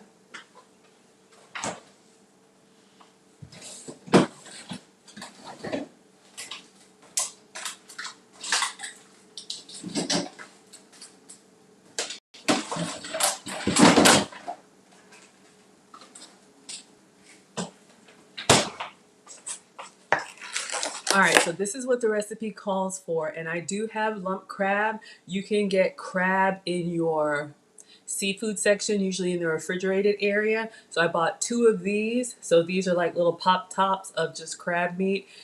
It is a splurge. It's a little bit more, okay, a lot expensive depending on what you buy. But I'm going to save this and make it another time. But what I bought at Whole Foods, this right here, just Whole Foods smoked salmon. I wanted the smoked salmon. That's the one that we would put like on a bagel. But they didn't have that. They call it the salmon trim.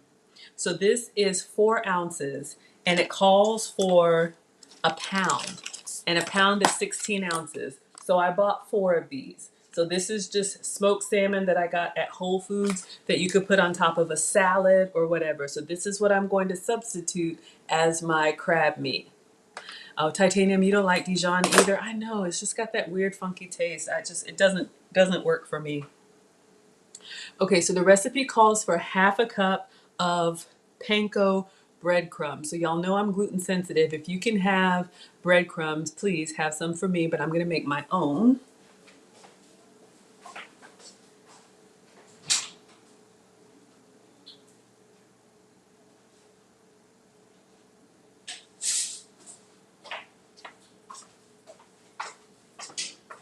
So these would be your regular breadcrumbs. You can even get these at the Dollar Tree. Y'all are familiar with breadcrumbs regular in Italian. It's a Japanese, like, I don't know, rice bread or Japanese style breadcrumb. So I'm not using this. If I were making this for you or making for the family, I would do breadcrumbs, but the boys are at their dad, so I'm cooking for me.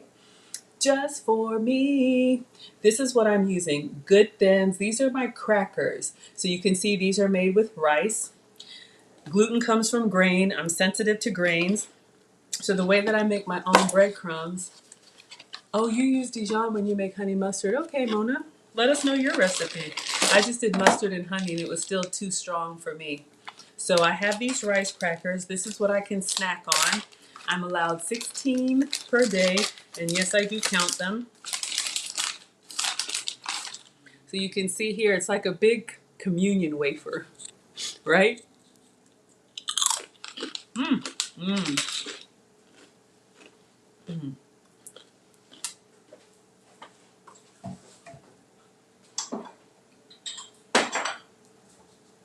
Actually.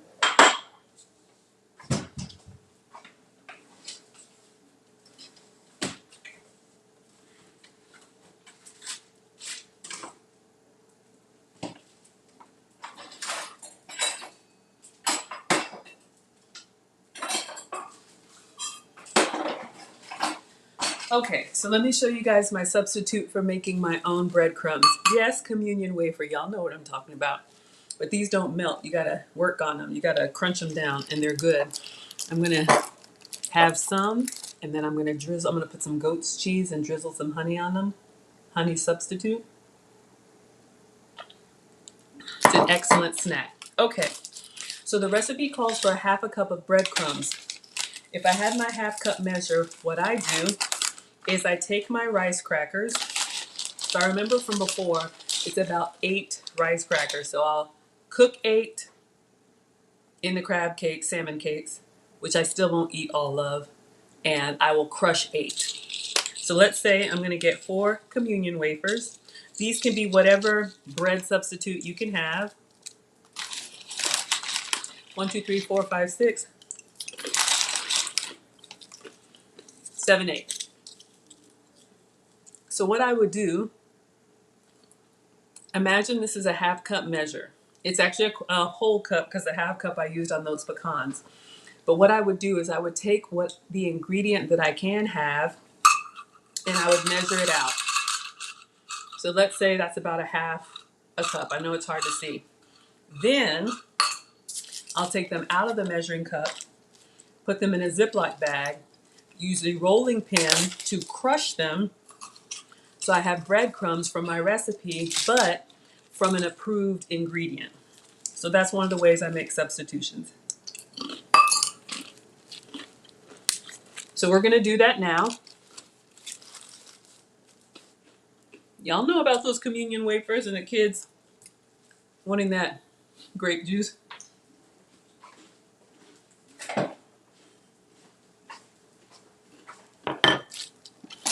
So I have my rice crackers.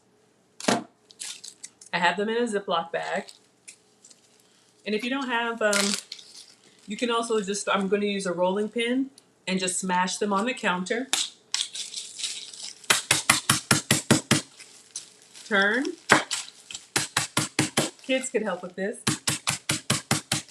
So I'm just making my own breadcrumbs from the rice crackers. Then what you can do, once you crush them up, you could pour them into a measuring cup. Let me get a regular measuring cup.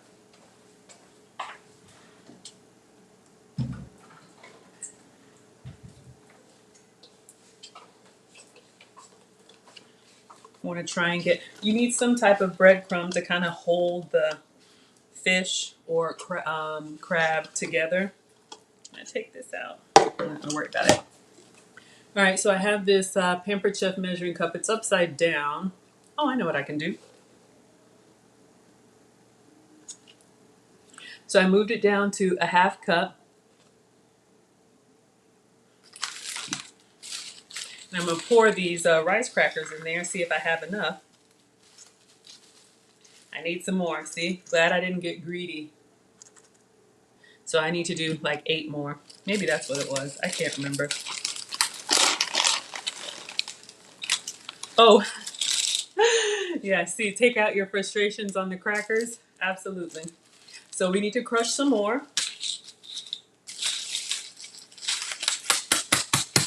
Just on the counter with the rolling pin in a Ziploc bag.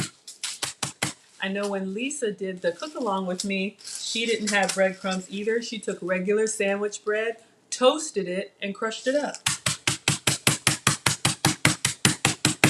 So use what you have. Start somewhere. All right, so we have some more. I think that's more than enough. I'm going to try and, this is how much I need. Now, if you're using regular breadcrumbs, all you need to do is scoop it out of the container. But, you know, want to get the rest of this weight off, so I'm really trying to eat on my plan. All right, so I have my half cup of breadcrumbs. So you can make your own, or you can buy Panko. Thank you so much. Thank you, Mona. God, Mona, you're amazing. All right, clean up a little bit. There's just a few left. I'm not gonna pack those up. I'll show y'all a little snack. All right.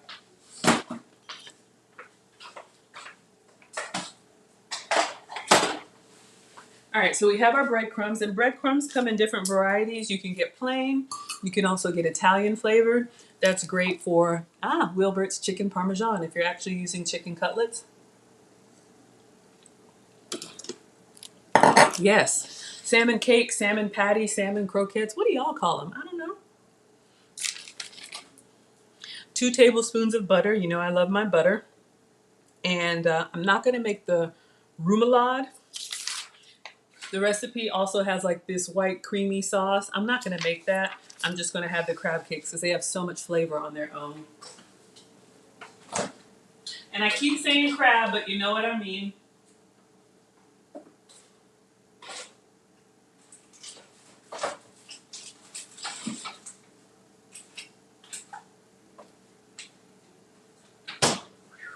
All right. So because I can't have cow dairy, this is what I use. You guys should be familiar. I use the Delamere goat's butter. So this is butter made from goat's milk. Got it from Whole Foods. If you can have regular butter, have some for me. But I got my one that's already open. And y'all can see, it's just like butter. But it doesn't give me the dairy sensitivities. Okay, so those are our ingredients. Let me make a quick little snack. I'll show you guys something that I do.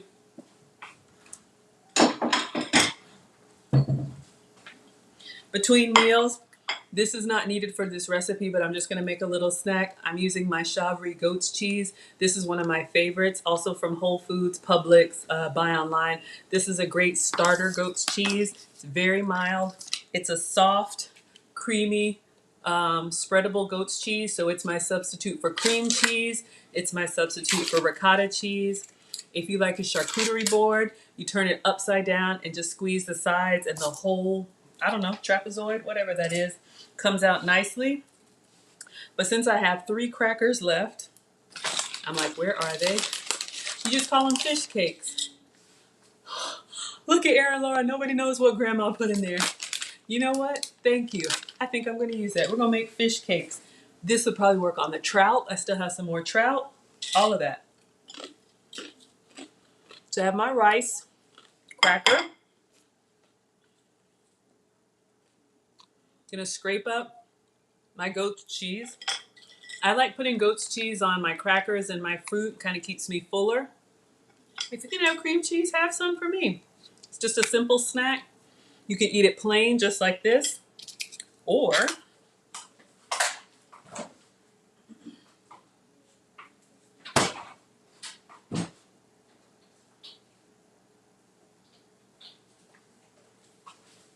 the same monk fruit sweetener brand, Sucrin. I'm using their honey substitute, so this is my calorie-free, not calorie-free, sugar-free honey. And so I'll drizzle just a little bit of that on a cracker, so just cracker. And if you like sweet heat, you can put a little red pepper flake on it. I'm not going to do that now. But let's say I had a whole tray of these, then I can have a little honey cheese cracker.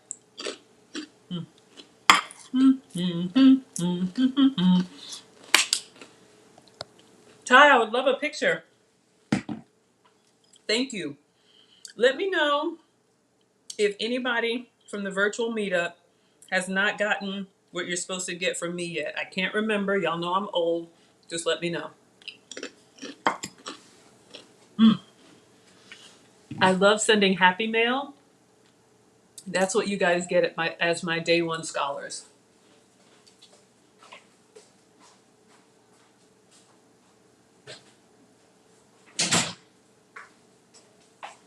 But my TikTok is so sad. I am on all channels, but you can only stream on TikTok when you have 1,000 subscribers.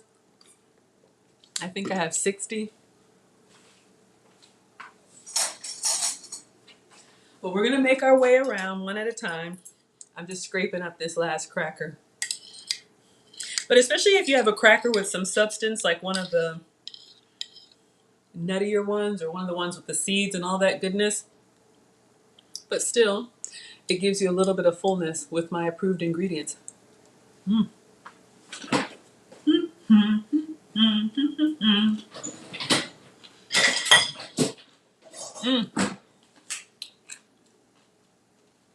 Get excited. Focus, Maggie. Okay. In a medium bowl, beat the egg.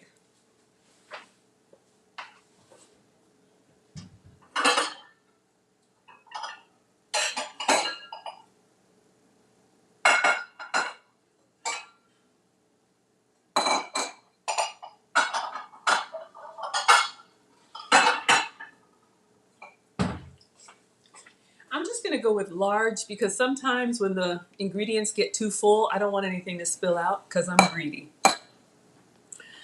All right, so let's beat the egg. If you're using egg substitute, you can skip this step because it would already be beaten. I'm using whole eggs.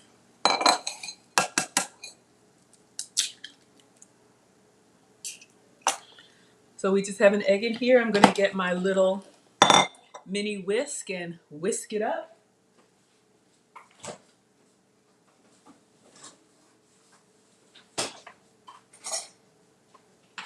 You can do this with a fork. You just want to break apart the yolk, which already happened when I cracked it in here. And you just want to make it homogeneous, which just means you don't want any clear and any yellow separated. You want one nice creamy consistency. So when you're making scrambled eggs, if you beat them well ahead of time, then they'll be nice and one hard to tell color. Okay, add the mayo, parsley, and seafood seasoning. So I haven't chopped the parsley yet. That's okay. I'll just do everything one at a time because you know what? No reason. How much mayonnaise? 1/4 cup mayonnaise. I like that little whisk. Thank you. It came from, I got a little like lemonade set. It was like a little bag of like lemonade with a bow around it, and it had that little whisk maybe to make in the mini pitcher. I don't know, but I like it too.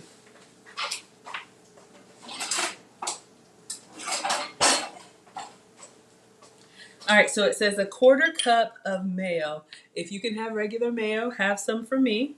I'm using my amazing mayo. Link should be in the description. This is one of my substitutes. So I have my little low budget 1/4 cup. The handle broke, but I'm gonna use it anyway. So I'm just putting a spoon inside the mayo and then I'm putting it in here to see how much I need, a little bit more, and then we'll level it off.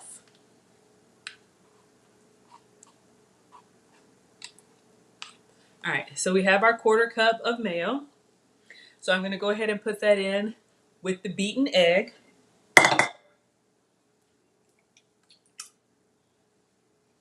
Use a little spoon to get all of it out. All right, so we got our mayo out, in with our egg. I don't know why, I just like the colors when this gets mixed up. Now the parsley. So again, if you don't have fresh parsley, that's fine. If you have the dried parsley, I heard this works well. But I got parsley on accident. I ordered cilantro. This is what they delivered. No big deal. So it says 2 tablespoons. 2 tablespoons is not a lot at all. So I'm just gonna grab a little handful and chop it up. So let me put this away.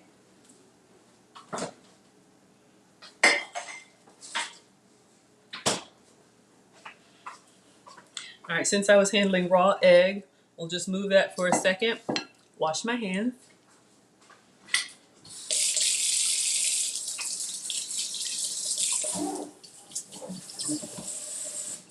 All right.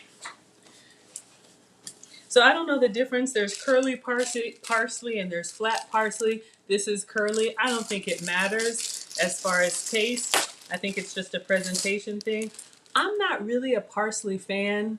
It kind of smells like grass to me, which it is, but it's called for in this recipe and it does add a beautiful green color. So I'm just going to pinch off like that much, and I'm going to rinse that much because the recipe calls for 2 tablespoons. And this is 2 tablespoons, so it's not really a lot at all.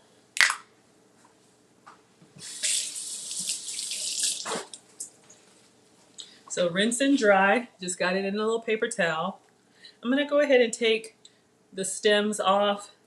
You could probably use the stems if you want to, but they have a little bit more of that grassy, flavor to me. So I'm just gonna get rid of the stems, completely optional. And I've got my parsley leaves here in a paper towel. So let me just get a little cutting board and cut them up.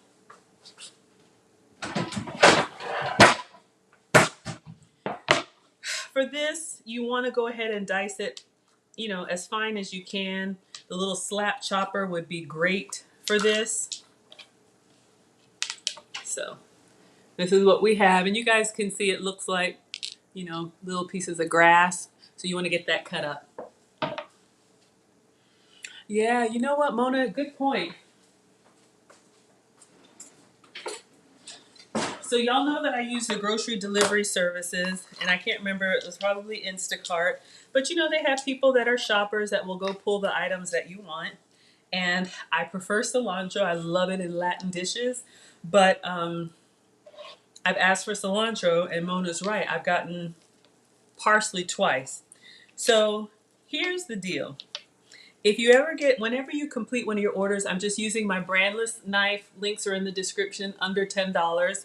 I'm just chopping up this parsley kind of fine. Just keep your fingers out of the way. Chop, chop, chop.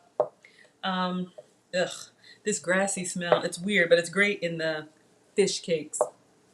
So whenever you complete a grocery order, they will send you a survey like anything else. Please rate our service. And they will ask you, how was your order? Did you get everything that you wanted? And they have, you know, a little button in there that you can press if anything was wrong with your order. And then, you know, they will refund you. You know, if you ask for cilantro and you got parsley, like me, they will, you know, refund you. Sometimes if you can catch it, you can tell, well, I mean, at that point, I'm not going to have somebody go back to the store, but you're right. But hey, I just made that mistake. So again, this is parsley. This is cilantro. So I know when people are shopping, especially people who have multiple orders, you know, they're just moving fast. It's not the end of the world for me. If I'm going to be cooking for y'all, or I have a recipe that I really need to have specific ingredients for, I won't post it or I won't commit to it until the groceries are here and I know I have them. See that mistake I made yesterday with the pecans? I knew for sure that I had the pecans, and I forgot to order them. All right, so let me show you guys what I have. I just cut up the parsley. So you saw what it was before. So it's just, you know, a little dusting of green. So now the recipe calls for 2 tablespoons. So I get my little 2 tablespoon measure and I just put my parsley in here to see how much is 2 tablespoons. And you can see I've already gotten more than I need, but we'll just go with that. So this is going to go in the bowl. Again, we have egg and we have mayo. And we're adding our 2 tablespoons of parsley. And then it says seafood seasoning. That's our Old Bay. How much seafood seasoning? 1.5 teaspoons. Okay, so let's move this out of the way.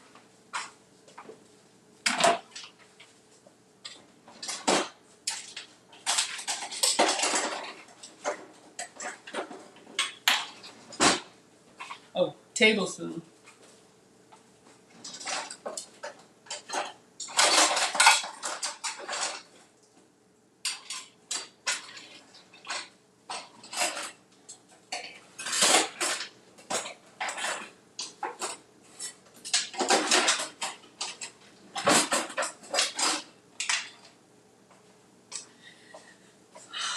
I probably should just stop being lazy and rinse this.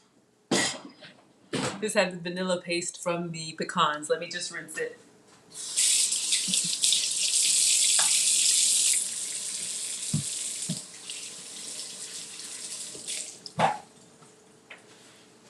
At this point, I could probably eyeball it, but it says 1.5 teaspoons of seafood seasoning, and I want to get this dry since I'm using Old Bay. So this is our teaspoon, and I'm actually going to go inside the container, so I want it as clean as possible.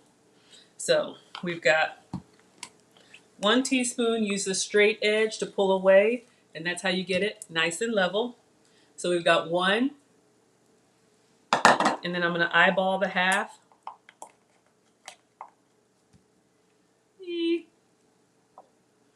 It's not the end of the world. That's why I'm a cooker, not a baker.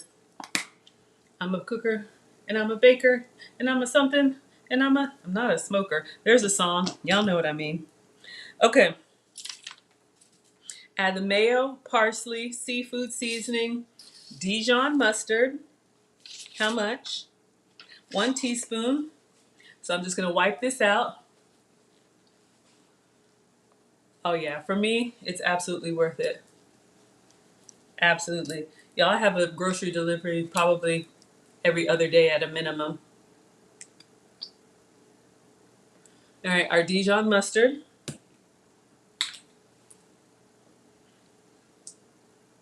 That's in there. And lemon zest, my favorite part. I see you laughing, Erin. Y'all know I just make up this stuff. I hear these songs and I don't know where they come from. I don't know who sings them, but somebody's making them catchy because they're stuck in my head. All right, so 1 lemon zested. So I have a whole lemon here. I'm going to take the sticker off and wash it, and we're going to zest it, which just means we're going to use a fine grater on the skin or rind, whatever this is, and we're going to stop at the white part. I'm sure there's a name for it, but it's bitter. There are your bitters, Snuggle.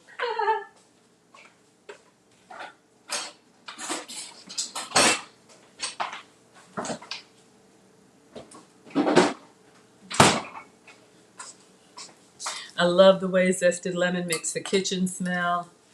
Everything. All right, so let me wash this. Hey, Luke Hazley, I saw your video. Y'all, please check out Luke Hazley.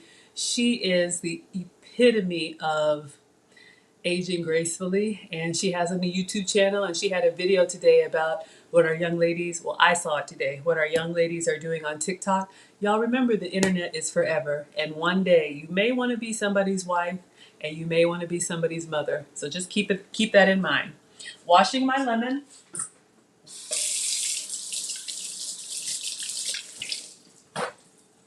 All right, drying my lemon. I was going to comment on the video, Miss Lucy, but I saw it while I was driving, so I'm glad you popped by to say hello. Such a support. All right, so I've got a fresh lemon.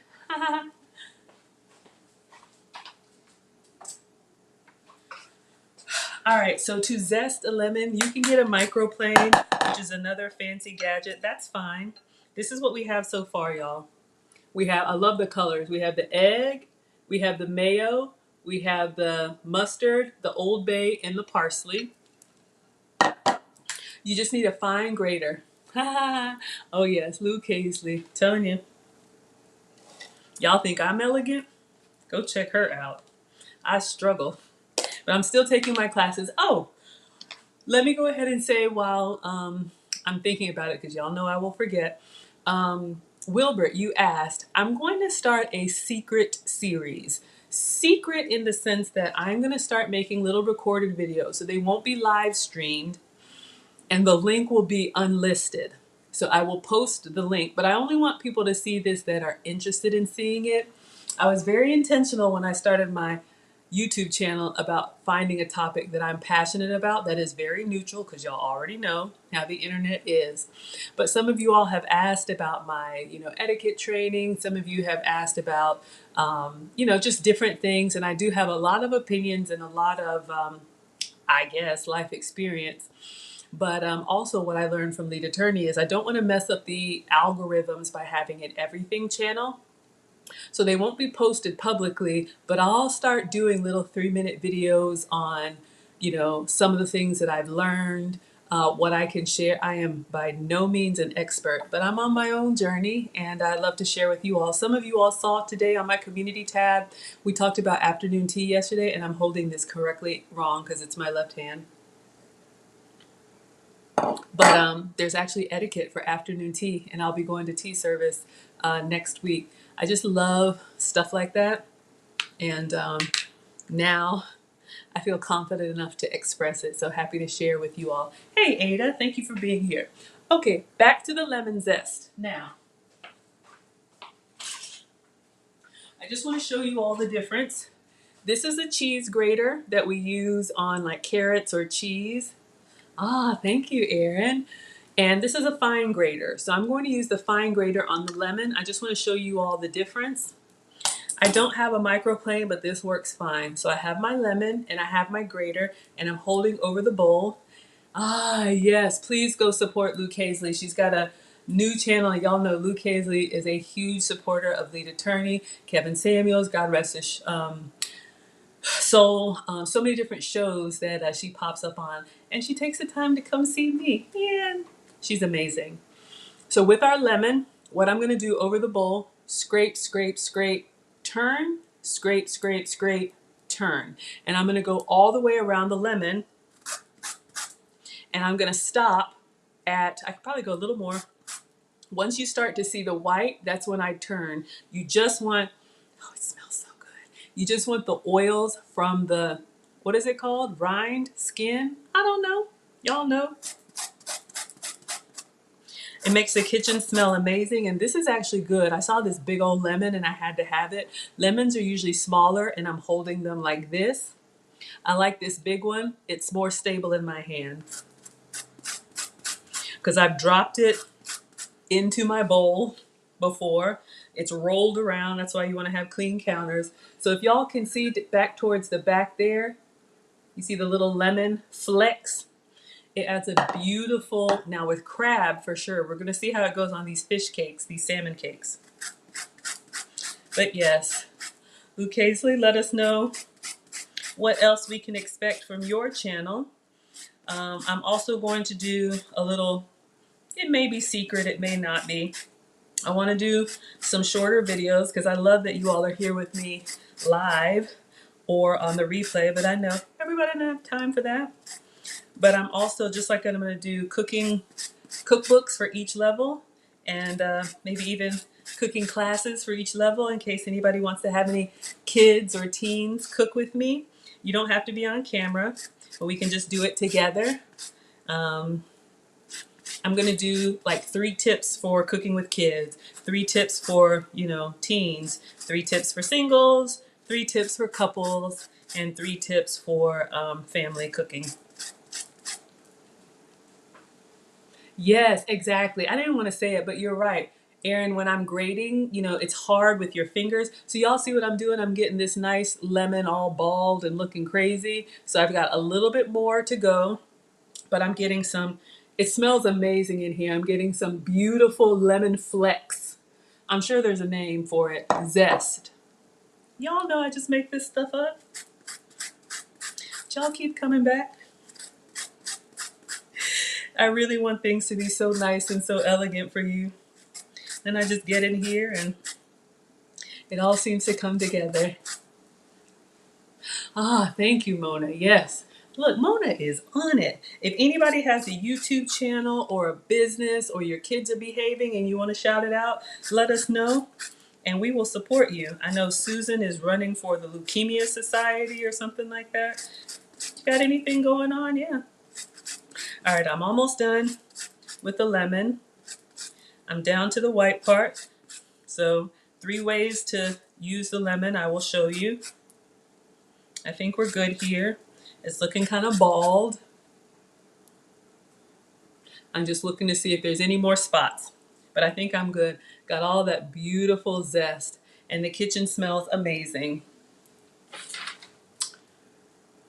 Okay, and it says, so all those ingredients and then mix well. So I'm just going to scrape this into the bowl so I don't lose anything.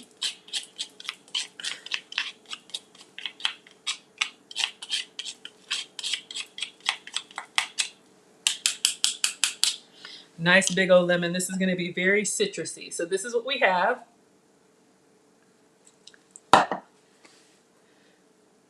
Oh, yes. Oh, Luke Hazley, you read my mind. Exactly. So we zest the lemon.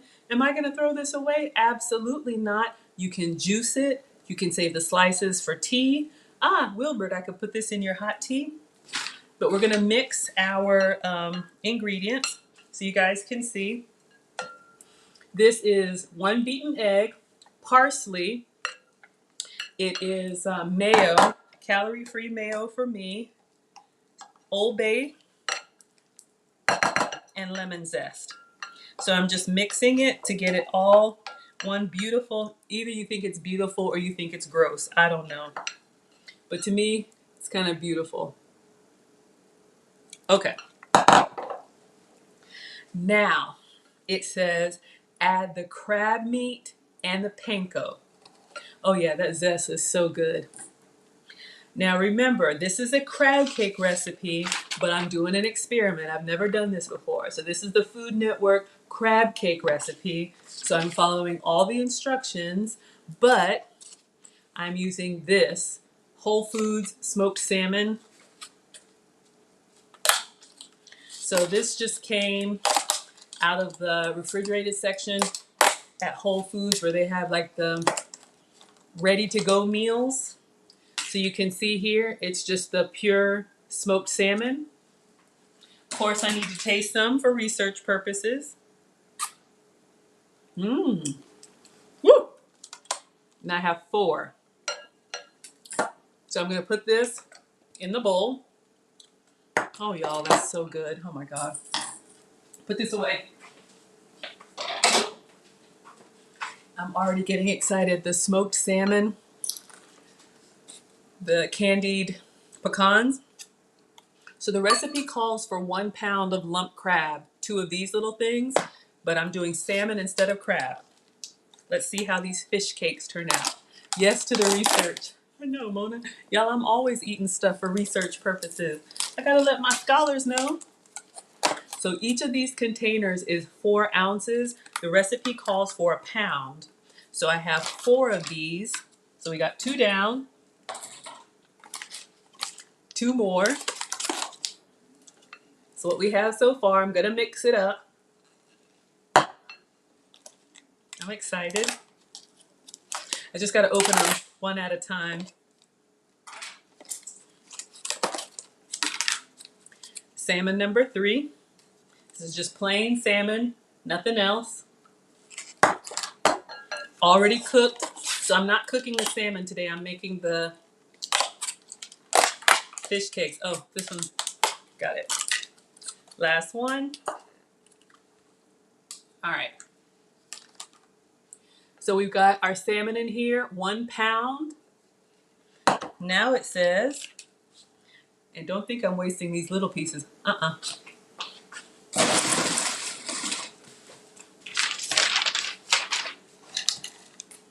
Add the crab meat and panko. So you guys know I'm not using, this is panko, I'm not using that. I'm using my gluten-free crackers, and y'all saw we made our own breadcrumbs. 1/2 cup of panko. It's giving you the lump crab meat. Yeah, so y'all, if this works out, this is the type of stuff I'm gonna tell you guys, like in my little secret series. You really just need to know how to make 1 or 2 things, and then you can make substitutions. It doesn't even have to be substitutions for health reasons. It can be substitutions. If this works, now you know how to make crab cakes and you know how to make fish cakes. So we've added our panko. Add the crab meat and panko and mix gently but thoroughly to combine. All right, so I'm gonna go to the bottom and go up. Bottom and go up. You still want the fish to keep its flakiness, so you don't want to be in there mashing it. I would, just watch the kids if they're helping with this part. So you just want it to get well incorporated, but you still want it to look like fish or crab. You don't want it to look like mush, right? Oh, I'm gonna have to plug up. Y'all know I'm good for letting the iPad die. All right, almost done. It's soaked up the egg and the parsley and everything really well. Now I will say this, because this salmon is that, kind of pinkish color, it looks kind of pink. What I remember when I've done this with crab, because crab meat is white, the Old Bay and the parsley and all that stuff jumps off of the color. So it looks a little bit homogeneous, but I think it's fine. So I just mixed it up. So now everything is pretty much done. The fun part, the cooking part, is coming next. And I'm going to tell you guys why I like this part. But yeah, so it's just a little bit darker, but it's fine. Form 8 crab cakes by pressing them into shape with a 1/3 cup measure. Place on a buttered baking sheet. Oh yeah, cookbook is coming. I'm gonna have little series. While we're still growing our channel, I really want to keep things like cooking related. But when you guys ask me questions, like Wilbert asked yesterday what made me want to take etiquette classes, and I shared with you all. Well, let me cook and talk. I'll wash my hands.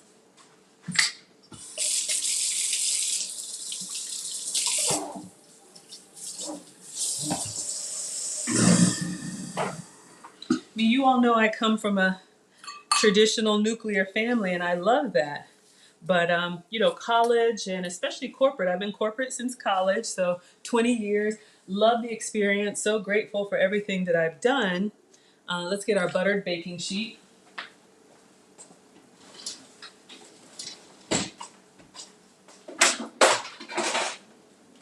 I'm going to do these in the air fryer, so I'm going to line my little crusty tray with foil.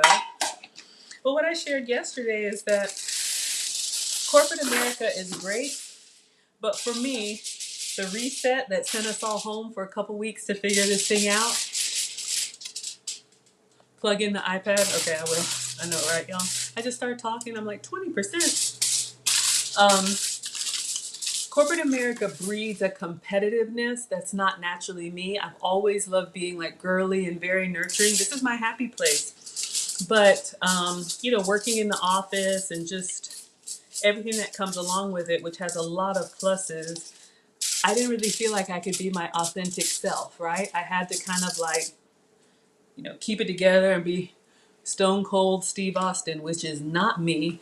And so I'm a lot softer at home. I'm a lot happier at home, and I'm a lot healthier. So it's just kind of been a lot of things changing. And then, you know, I also shared, keep going, Maggie, being a boy mom. I have 2 teenage boys, and y'all know, I mean, I love it, but boys are just very physical. Oh, y'all, look who's here. Sound the alarm. Hi, Mom. Nana says for the kids, you can use a cupcake baking pan. Oh, yeah, for the crab cakes. So I have my foiled baking sheet. So what I'm doing, since it's just me, no boys, they're at their dad's, I'm taking my goat butter, could be regular butter for you. You could melt it and you could brush it neatly, or like I do, use it like a magic marker.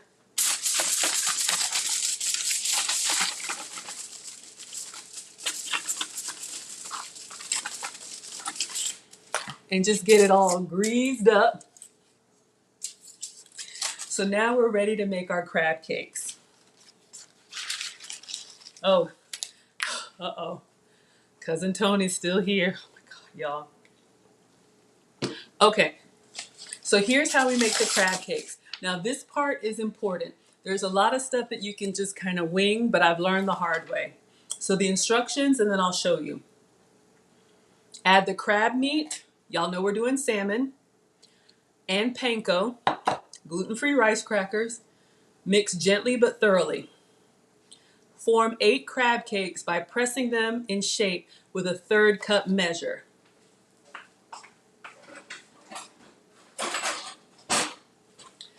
So this is a cup measure, and I'm actually going to do the, y'all see my little setup? Can y'all see? It's literally just my iPad. That's a 1/3 cup. This is what you do. I'm scooping up some of the mix and I'm putting it into the cup measure. Now here's the thing. You don't just want to do it sloppy. You really want to pack it in. So I'm putting like 2 spoonfuls. Then I'm using the back of this spoon to really like press it in there. Because the tighter you can pack it, when you take it out, it keeps its shape. If you just kind of scoop and go, they'll come apart. And I've done that trying to move fast. So this could be fun with kids, or like Nana said, you could do this in a cupcake pan. Nana's always here to drop gems. So we've got our 1/3 cup measure, we've got our salmon cake recipe, salmon cake ingredients, and all I'm going to do is I'm going to tap and see how it comes out in a little salmon cake. Could be crab cake, we're using salmon. But we'll only keep that shape if you pack it in. So I'm gonna try and do 8 of them here. All right, so, but yeah, so anyway, more to come. So just packing down, really get that in there.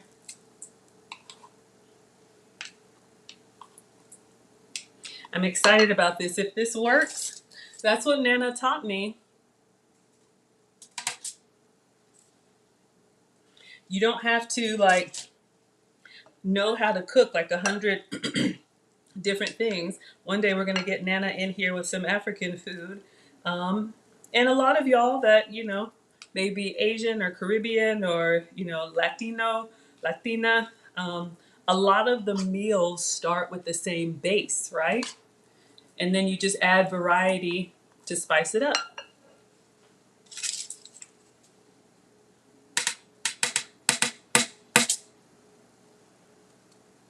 A little close to the other one, but it's all right. Y'all are spoiled with Nana coming through. All right, Mom, what else? They love your words of wisdom. So Nana says you could do this in a cupcake pan for the kids. Great idea. Does anybody else have tips? Has anybody else made crab cakes or salmon cakes? I'm just going to keep repeating this until I have all of it done. So I'm just going from the big bowl to the measuring cup. Genesis is going to the store. Aww. Mom is encouraging. She says, keep it up. That's how I started. Y'all know when Nana's here, she'll tell you I didn't really have a choice. I've been cooking since before there were child labor laws. Y'all know. But I appreciate it because, I learned the basics. But I'm not perfect. When I got out on my own, I messed stuff up, oversalted, burned stuff. But you just keep trying, and then we teach each other. All right, so we have 4 so far. So just keep going. Since it's just me, I wish I could pare down this recipe to like half. But since it calls for 1 egg, I always do all of it. So here's the thing. I am going to cook all. I'm not going to eat all. Maybe I'll eat like half. I usually eat about 8 ounces of protein, and this is a pound, so that's 16. Caudel, great tip. Caudel uses an ice cream scooper. See? There's so much knowledge in my class. That's a great tip. I have an ice cream scooper, but it's one of the big ones. It doesn't have a release. It's just a... But that could work. Maybe I'll try that at the end. What was I saying? I can't remember. Oh, yeah. I've just been, experimenting. And if it works out great, great. If not, better luck next time. So we've got 4 down. Let's see if we can make 4 more. So I am using a 1/3 cup measure per the recipe. I have made bigger crab cakes by using a 1/2 cup measure, and that will make 6. So you can either make 8 small ones, or you can make 6 medium ones. That's why you want to clean your counter. So just packing that down.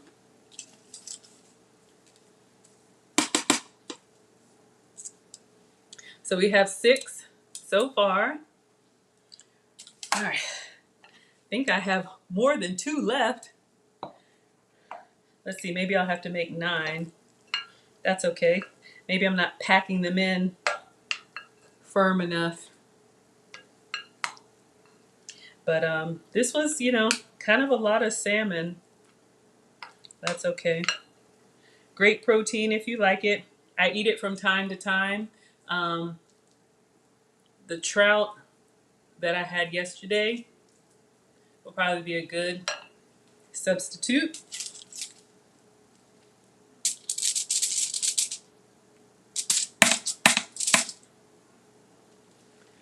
All right. I do like the color when I'm using crab though, because the Old Bay and the lemon zest, I can smell all of it, but it just pops out on the crab. All right, y'all, I'm gonna have to make these 2 a little bigger because I'm running out of space on here. I don't think I packed them down well enough.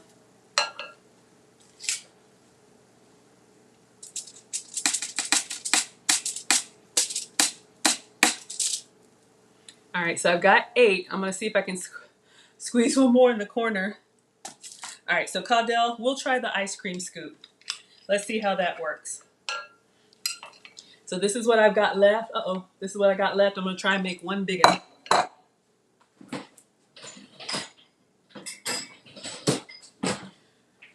wash my hands.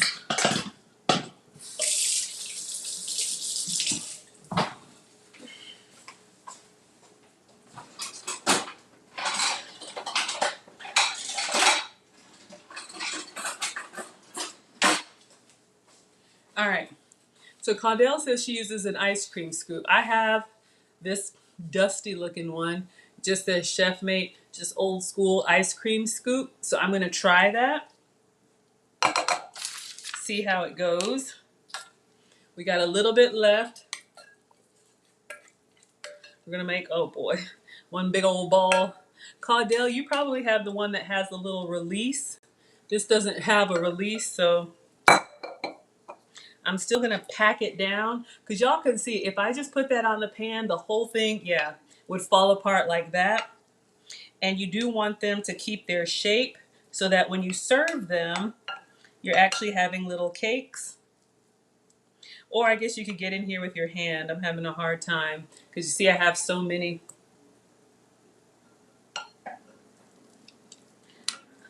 I'll help it out.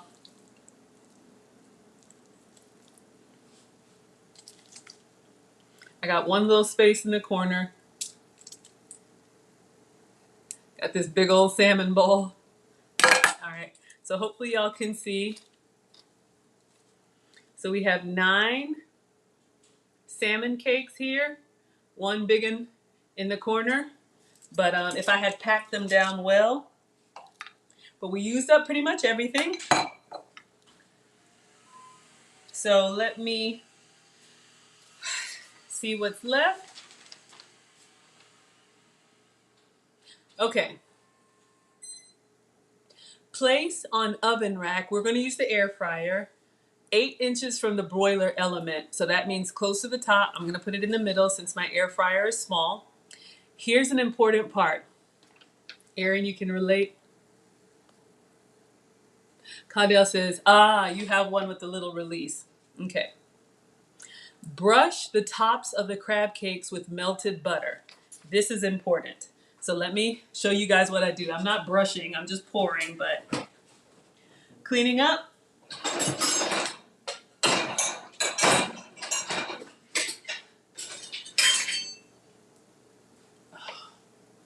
Salmon everywhere. It's really good though. Really, really good. Okay. So let me wash my hands again and I'll show you guys what I do. I just melt and pour. Thank you so much, Mona.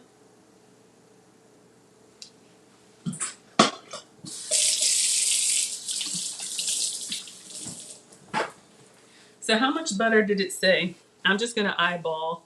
It says 2 tablespoons of melted butter.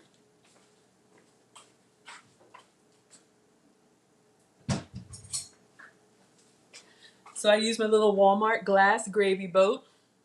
I'm using my goat's butter. Could be regular butter for you. But y'all know I use butter made from goat's milk. So that's what I have here. So I'm just going to cut, I'm going to eyeball 2 tablespoons.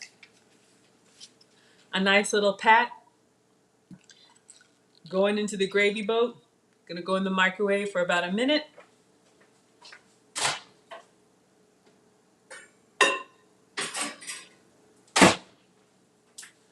Alright, so while that's melting, let's clean up and then we're going to butter our fish cakes.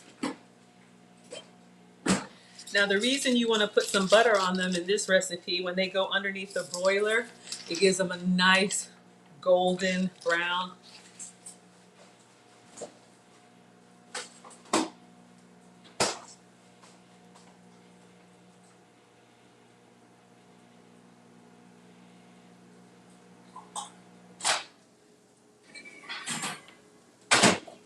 Okay, oh, see? The big one that I did with the ice cream scoop, see how it's already fallen apart? I have some here. I didn't have the proper tool for that one, but that's why you want to pack it in. Okay, but the other ones that we packed in well have maintained their shape. So I've melted my butter in the microwave and I'm just using the gravy boat to pour a little bit of butter on top of each one. This could be a crab cake For me, it's a salmon cake. The recipe says to brush with butter. I'm just saving an extra utensil and just drizzling melted butter over all of it.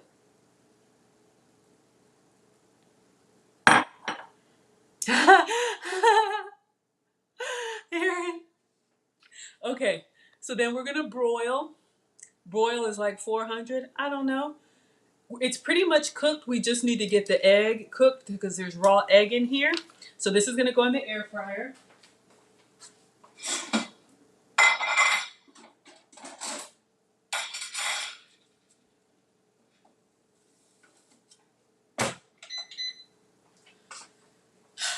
So Nana taught me to cook with all of my senses, so I just keep an eye on it. Once they get that nice golden brown buttery crust and they're sizzling, they're done.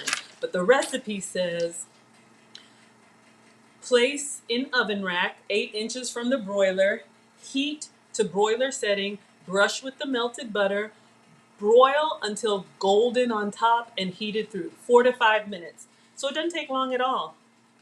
All right, so we still have our lemon here. Let me clean up and I'm going to start assembling our salad. Because once the crab cake, salmon cakes are done, that's it.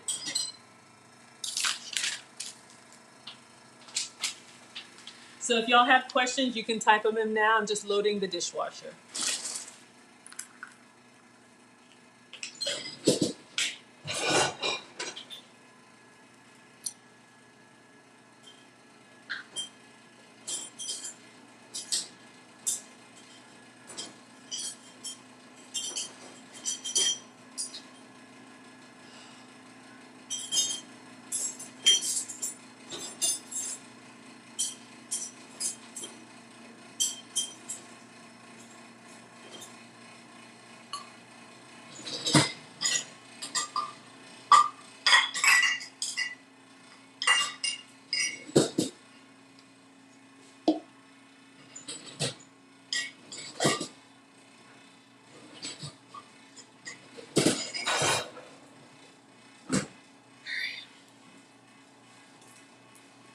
I'll probably slice the lemon for a little bit of lemon wedge on the side. Wash my hands.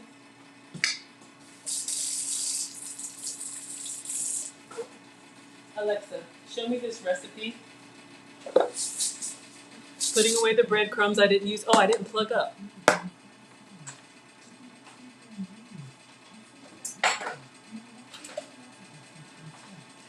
Want to make sure y'all have a proper chat and chow. Sorry, class. Sorry, don't get nauseous. Okay. Cleaning up.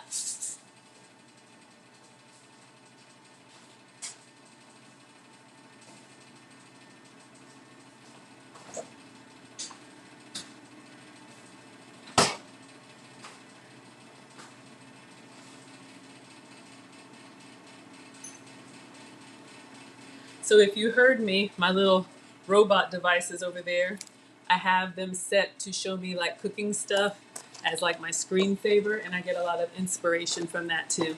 Putting away the teas, Wilbert let me know, these are my sweetened hot teas.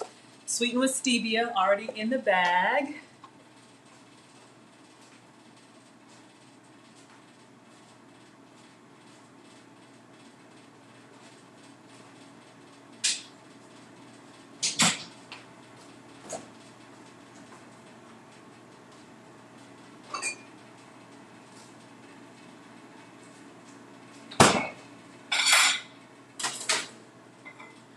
We're gonna make the same salad as yesterday, but this time with the pecans. Oh yeah, Dexley's coming. Trust me, I'm hungry. I haven't eaten yet, y'all.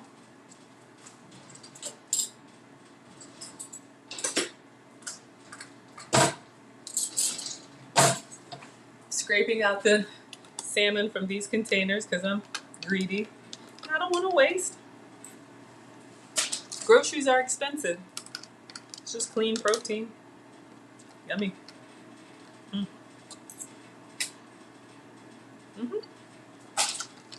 So I'm doing a spinach salad. I'm going to do my crumbled goat's cheese, which is my feta substitute, and balsamic. Should I do some tomato? Nana says you need to have multiple colors.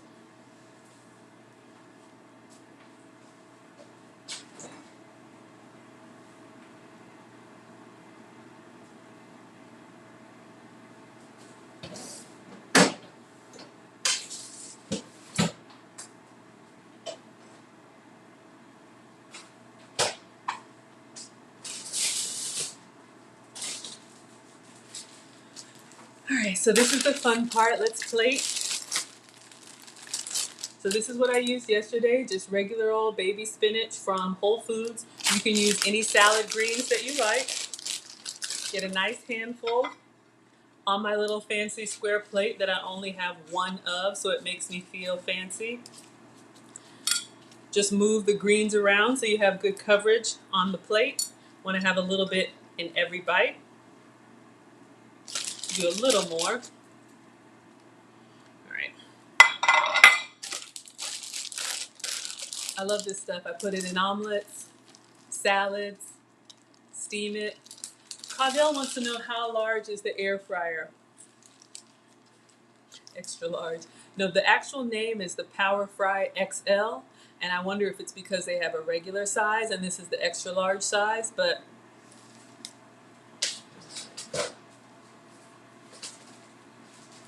I'm looking through the manual.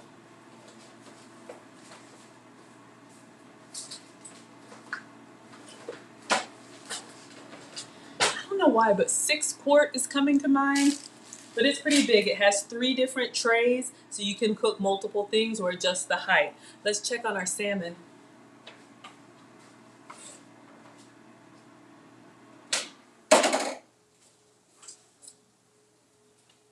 It's not done yet, but y'all can see it's starting to brown and our butter is sizzling.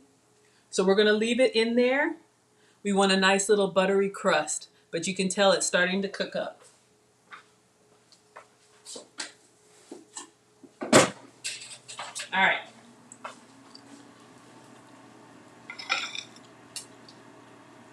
Tomato.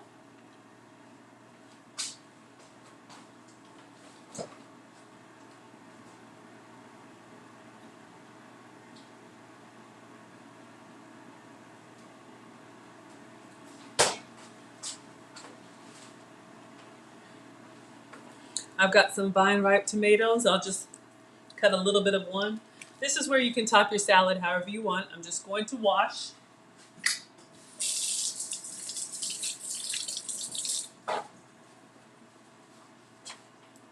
I like tomato. It could be peppers. I really don't think too much about taste. I think about color. So what is going to pop on a bed of greens? Because I do my own pictures and that's what's going in the cookbook. Y'all see them on my Instagram or my community tab. All right, so I'm just gonna quickly cut this in half, then in half again, then in half again, and then in 8. Just big chunks of tomato, like bite size, randomly on the plate. If you don't like tomato, skip this step. Do whatever veggies that you like. So I am going to put some dressing on the bottom, and then I put some more dressing on top. I like the protein to be the star of the show. Y'all know how I feel about beverages and condiments. So again, Walden Farms, this is my calorie-free balsamic. I like it on spinach.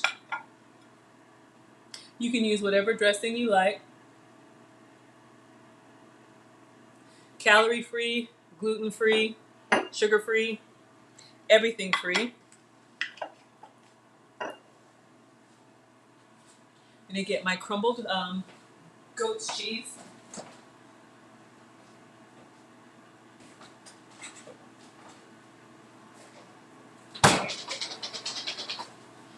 I forgot the special ingredient behind me. Y'all know how I get. All right, if you can have feta, have some for me. I'm dairy sensitive, so I'm using crumbled cheese made from goat's milk. If you don't like this, you can omit it. You can use whatever cheese you like, but I like the little pop of white on the green.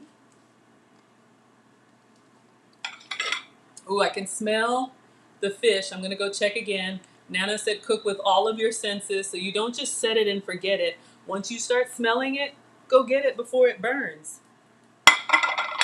Let's check the color on our fish cakes.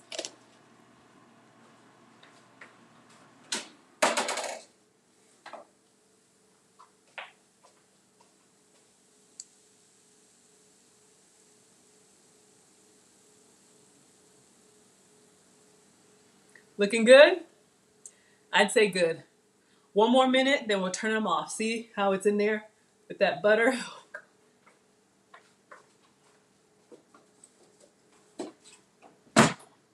All right.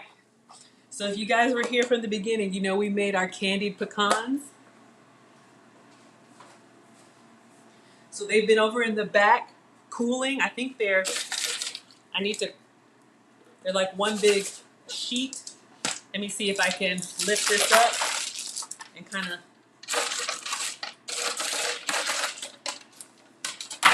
Man, I may have to bring these to you. Sorry if it's loud.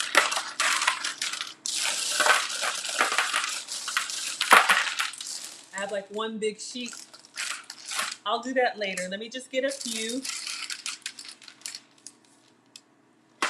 This is a little treat. Ooh ah. Sprinkle them on our salad. Y'all know I was snacking on these. They literally have to like break them apart. Erin says, ooh ah.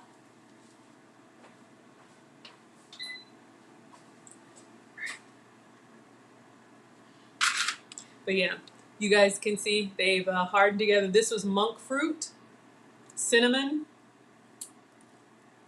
Ooh, ooh. Oh man, oh man. When you let them cool, they're like those carnival candied pecans. I need to break these up. I got some. Really tasty.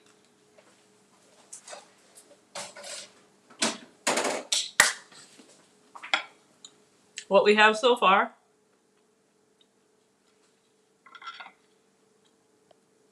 Oh, hold up.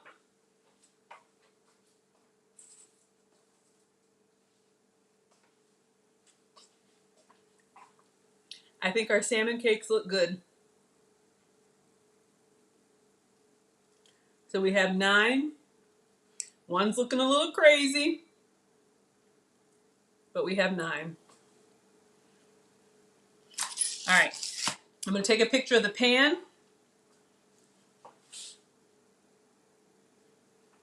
And we're gonna put 3 or more, since I made them small. Just taking pictures, don't be afraid to get in on your food. Y'all know that's what I do. Okay, now I will tell you this. It smells very fishy. I don't mind. But if you don't like a fishy fish, stick to crab. All right, let me get my little great color. Okay. Miles has a question. Cooking with hairnets and gloves. Depends on who I'm cooking for. If I'm cooking for others, I'm very careful. I'm always careful. Y'all see me in here. But, you know, sometimes things happen. When I wear gloves to cook, I wear gloves for me because I don't want meat and stuff underneath my nails. And I try to pull my hair back because I don't like it in my glasses. But yeah, I don't want to come on with a hairnet though. Let me know. Do you think anything I'm doing is unsanitary? But it's happened to me too. Y'all, I gotta get rid of those. All right. How many salmon cakes? They're small.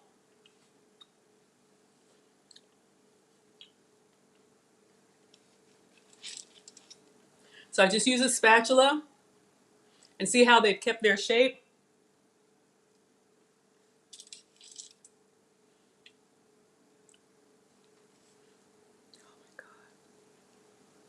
Y'all, this looks so good.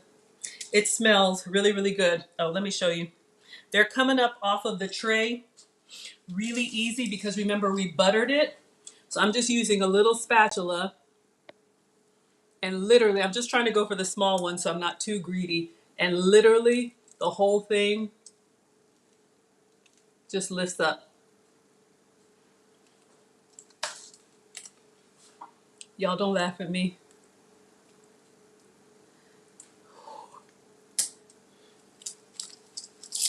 I usually eat about 6 to 8 ounces. If you're doing like intermittent fasting, which I am not, or if you're doing one meal a day, which I am not, this would be a great like one big meal. I eat 2 meals a day. Um, I want to put,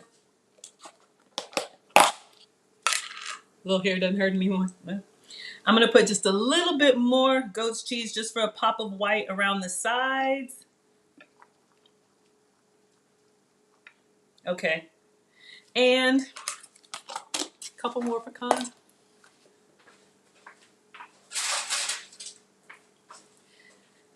Just for presentation. And a little bit more, oh, the lemon.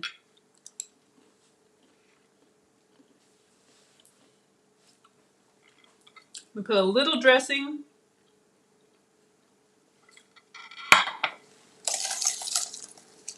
Put this away.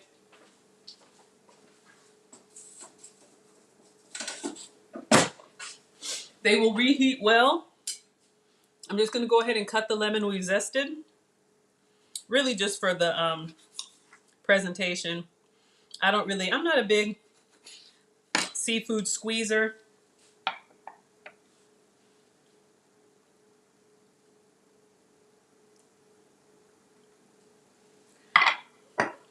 Little bit more dressing just around the sides.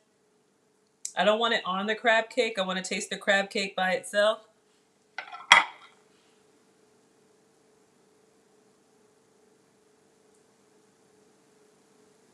Just kind of going in between.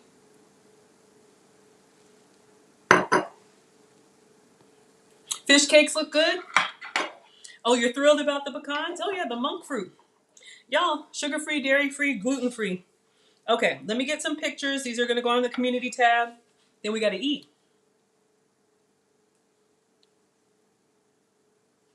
Oh, I lost a lemon. I'm like, I'm missing something. Lemon rolled off. I don't really need it. Just really trying to focus on the fish cakes, salmon cakes, fish patties, croquettes. Take some with the flash, some without. Y'all, they really look good. All right, last one. Okay.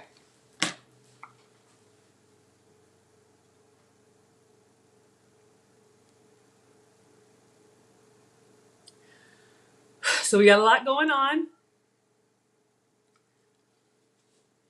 Oh yeah.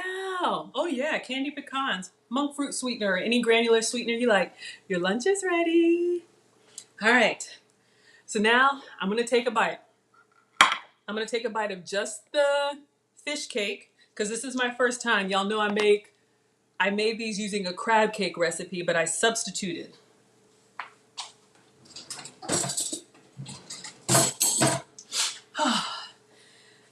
This was a lot, but it's a labor of love for me. I always look like I've been through it when I'm cooking. Veggie, veggie. Somebody wants to moderate for me. Okay, so let's try the salmon cake.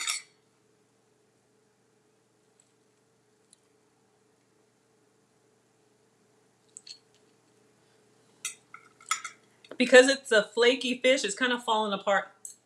Hold up. All right, let's get rid of the lemon.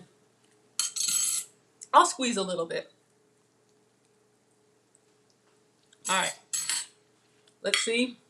Because it's a flaky fish, it was kind of falling apart on me.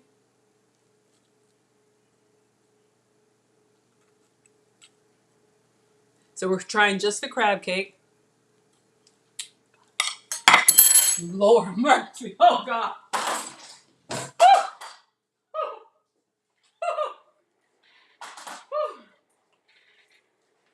Oh my God. I'm not even gonna lie, I was worried. It's excellent. Now I will say this. I don't know if y'all can see inside. Because it's flaky, the texture is different. You know, crab is a little bit softer, a little bit smoother. So good. Now, I'm gonna try a bite with everything. A little crab, a little goat's cheese, a little tomato, a little spinach, it's a lot. A little pecan. Okay, this might be a little bit of a chunky salad. A little dressing, I'm having to make my fork. And a little goat's cheese. Do I have salmon on there? A little bit.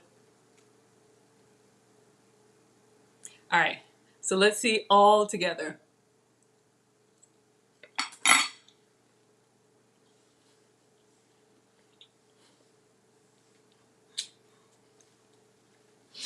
Oh my God, I could cry.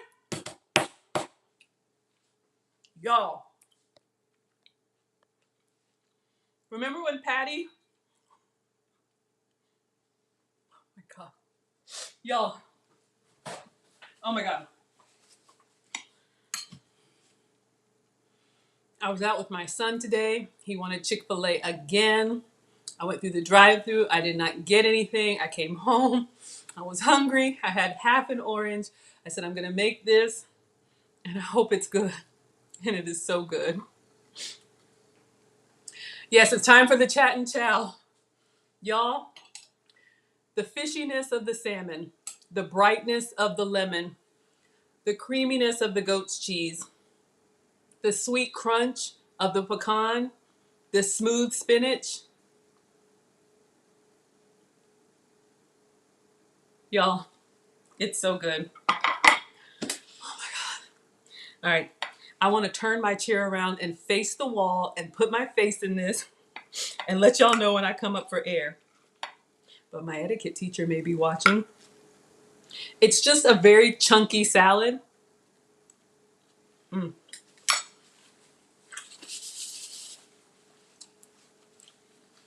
Mm. Okay. It is very good. We're going to chat and chow. But I need a bio break because I'm sitting here drinking this tea.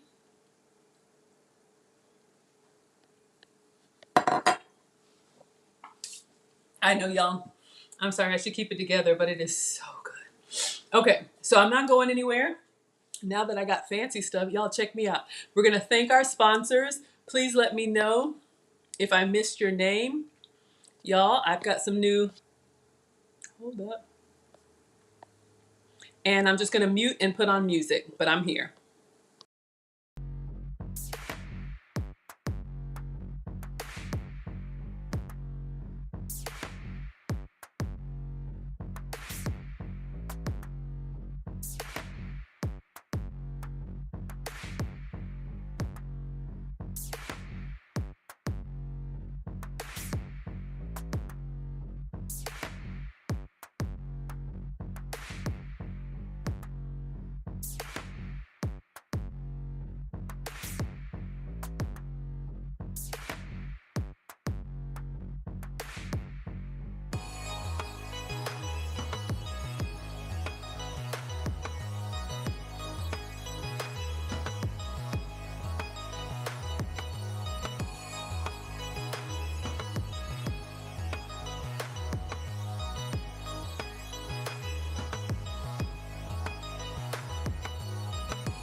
All right, everybody. So I'm going to bring you down with me. I'm going to sit down.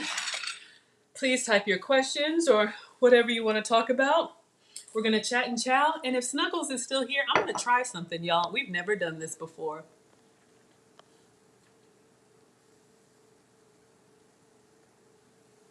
I'm going to drop the link. We'll see, y'all. If my scholars act up, we can keep it up or we can stop.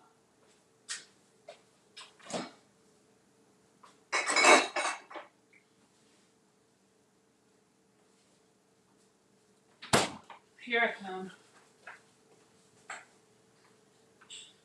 Okay. So I'm going to bring y'all down on the iPad. Close your eyes. I don't want you to get nauseous. All right, y'all. Whew. It is yummy. It is yummy. Yeah, Snuggles. Calling Snuggles. Y'all don't have to come up. It's just me. It's just me eating. If anybody wants to come up, you can.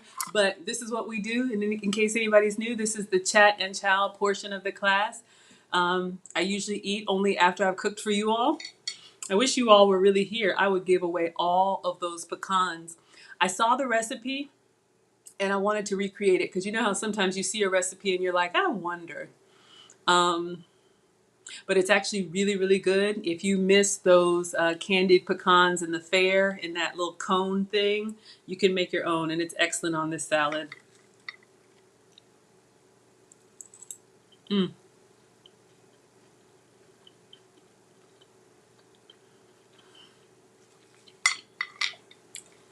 So like I said, I'm going to start doing some little secret videos. They'll be available for you, but they just won't be posted publicly. I'll probably advertise them on my community tab so people have to go look for them there. Some of you all have asked about my, etiquette and elegance training. I'm curious what else you all would want to hear about.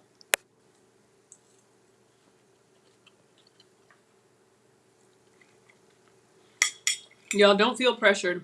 I am fine with it just being me. Mm.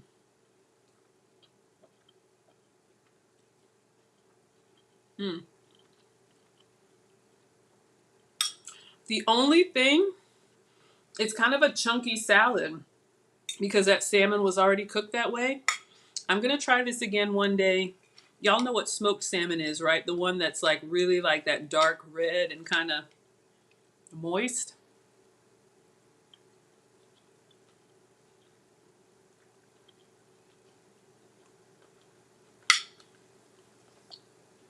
But the flavors are excellent.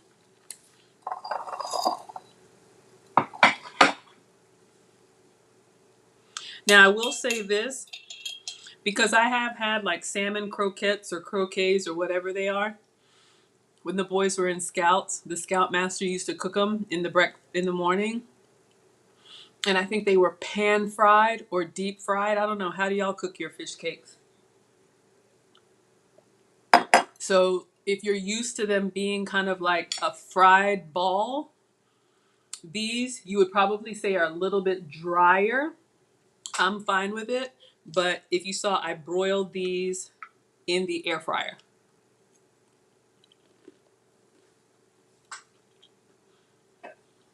Mm, mm.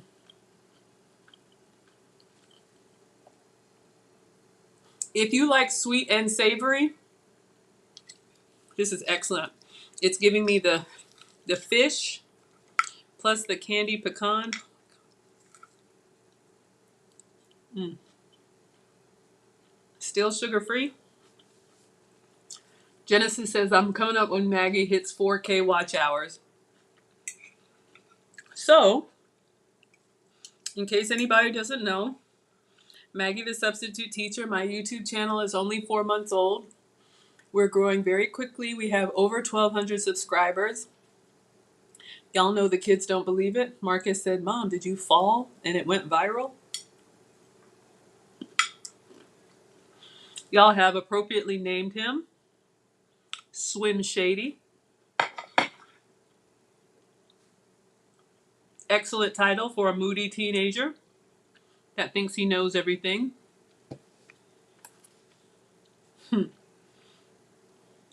But in order to be monetized on YouTube, you can only apply when you meet certain criteria. 1,000 subscribers. Thank you all. Huge thank you as always to Lead Attorney.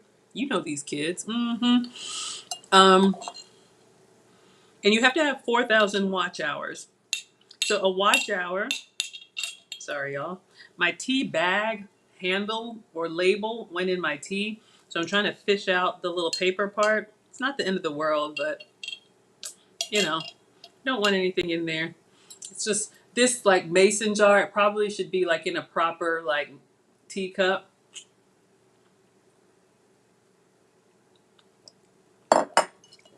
Oh my gosh! I'm gonna read that in a second, but y'all can read it. So,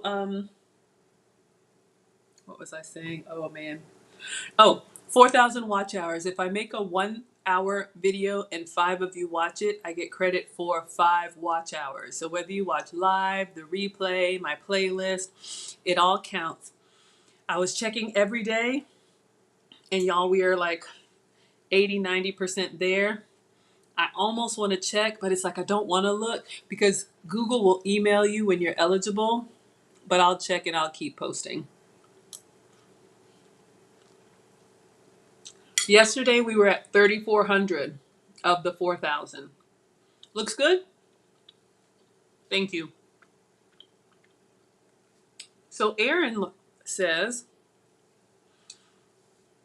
I grew up on potato-based fish cakes. Since potatoes are on your sensitivity list, this meal, it's a real treat. Oh, that makes me so happy.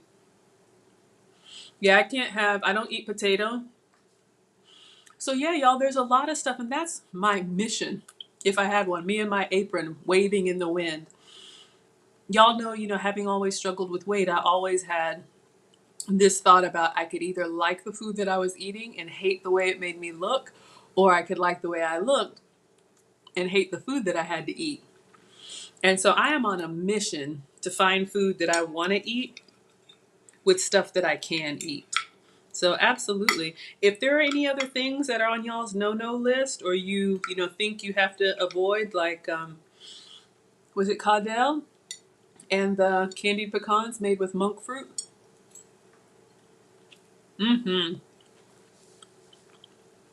So close. I may be over it now. I don't know. I get nervous.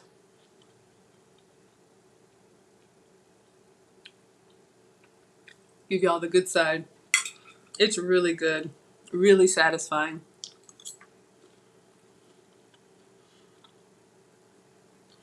This could be a good date night meal on our Cooking for Couples series.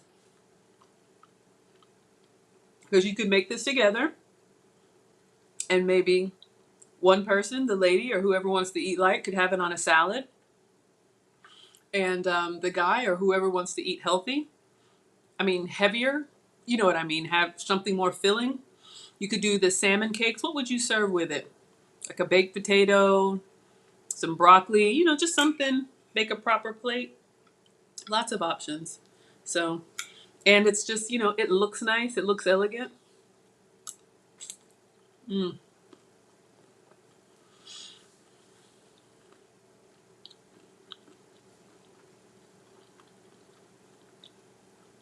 Mm. So this was a lot tonight, doing the pecans and the salmon. Let's talk about ways that you could speed this up, because when I cook for you all, everything that I make, I know my mom is always like, why are you taking shortcuts, Maggie? But when you're working and you have kids and just all of that, you need time savers. So you could make the pecans ahead of time. Y'all know I still have that big old tray behind me. You see that big mountain of pecans? So I need to give those away. I just wanted to see if I could recreate this. You could make your pecans and have those like in a little container. You can put them, I don't know, like on oatmeal, if you eat oatmeal, on a salad. You could, have them as a snack, yogurt. So you could have your pecans done. The salad assembly was easy, right? Just spinach, some crumbled goat's cheese and dressing. I added tomato. So with the crab cakes or these salmon cakes?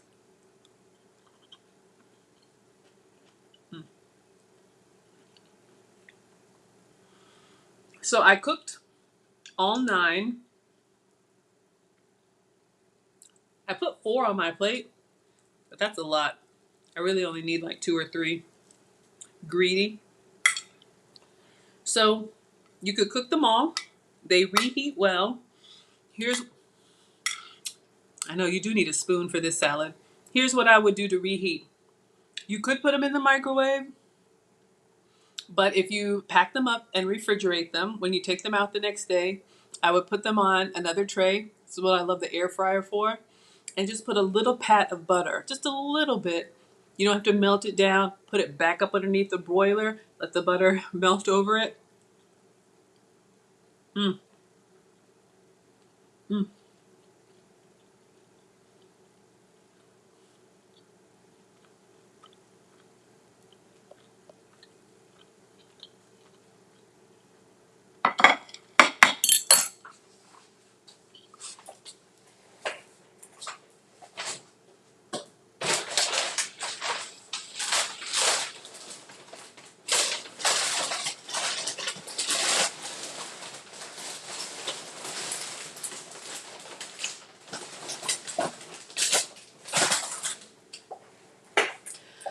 Genesis, did you see our cauliflower potato chips? I have them in the pantry. But if you're missing potato chips, I opened them, I think Thursday. If you missed, I'll go get it for you if you need a good potato chip substitute. And the cauliflower stalks are a good veggie straw sub. My ring light just, maybe it's too much. Hopefully, okay, the light looks bad just overhead. Let me turn on the ring light again and let me get the cauliflower chips for you and enjoy this big bite.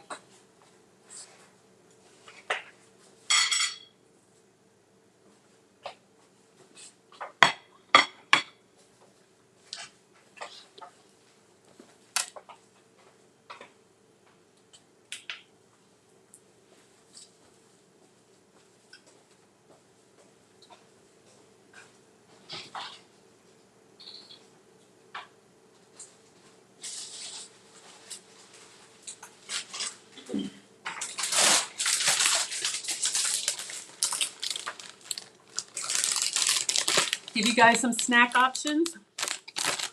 I've talked about these before, the cauliflower stalks. Several of you have tried them. Got these at Whole Foods. I've seen them at Walmart, at Sam's, Ingles. If you like veggie straws, but you can't have potato, like I can't have potato, these give you that nice salty snack. They also make, Monica got hers. Same brand, and I tried these. They make cauliflower potato chips, and I tried them. To me, they're kind of like, excuse me, the cross between like a Pringle and a baked Lay's. A nice salty snack. I'll try one again for research purposes. Mmm, mmm, mmm, mmm, mmm. So good. So that might be a good substitute for you. Mom, really? You're not passing the torch, Nana. No one can compete with you. Mom, since you're still on, would you like the rest of these candy pecans? I need to get rid of them. Aww. Okay, so Genesis can't have cauliflower. Let's see. I may have to look for another chip substitute. Let me see.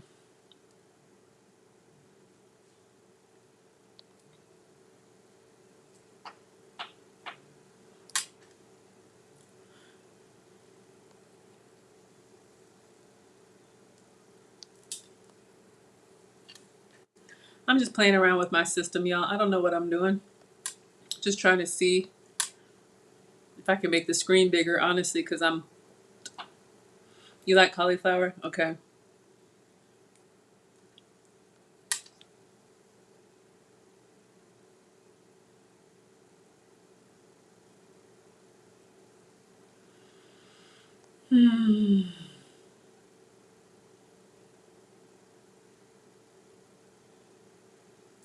All right, sorry, y'all. I won't waste your time.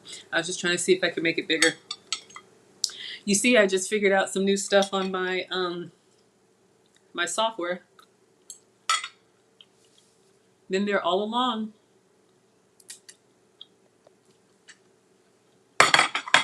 Thank you. Ebony wants to know what oil these are cooked in.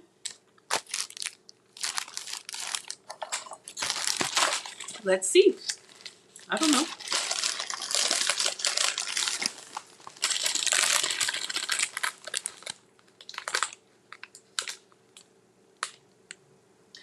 Sunflower oil. I don't know if that's good or what, but I can have 16 of these. So I've already had my allocation for the day. If you guys saw when I made these salmon cakes, I used the rice crackers. So whether I'm doing the pretzels or the cauliflower stalks or these chips, I can have 16. But it's good to know your portions. And I always put it in a little container and then eat out of the container. I never eat out of the bag because that way you overeat.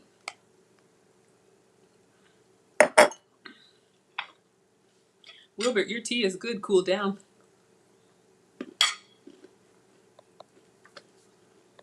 So Genesis, tell us about your test. How did you get tested and how long ago? Y'all, this is very filling.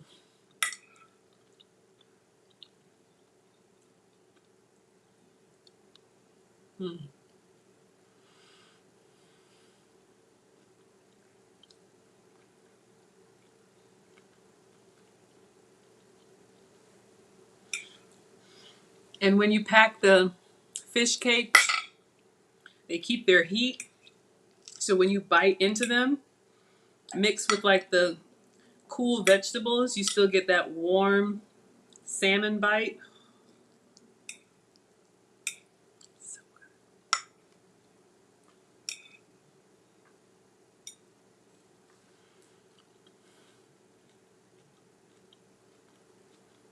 good. Happy Saturday, everyone. Hope you're having a great, great day.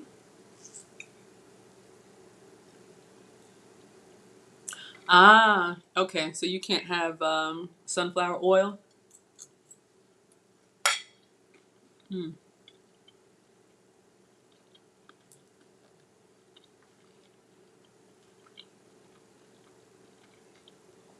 Maybe. That's why I can only have a handful. Y'all, there's so much science behind it, and I don't know. Some things are better than others. I just follow, my plan and share my substitutions, but absolutely. Please do what works for you. I support it all.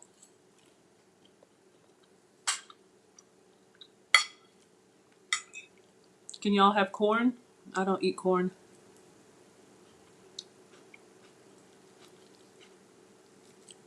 How else have y'all had fish cakes?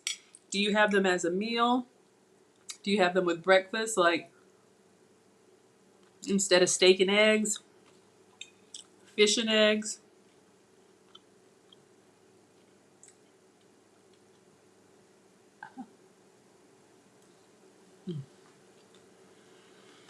Mmm. So good.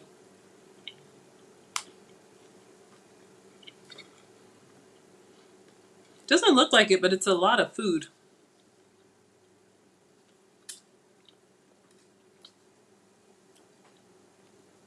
So moving in silence says sunflower oil has anti-inflammatory properties. You know what, y'all? I don't really know. That's why, I just share what works for me. But you could definitely, I'm thinking like just regular Lay's potato chips, I think is made with sunflower oil. I don't know, but there's so many options now. That inflammation thing,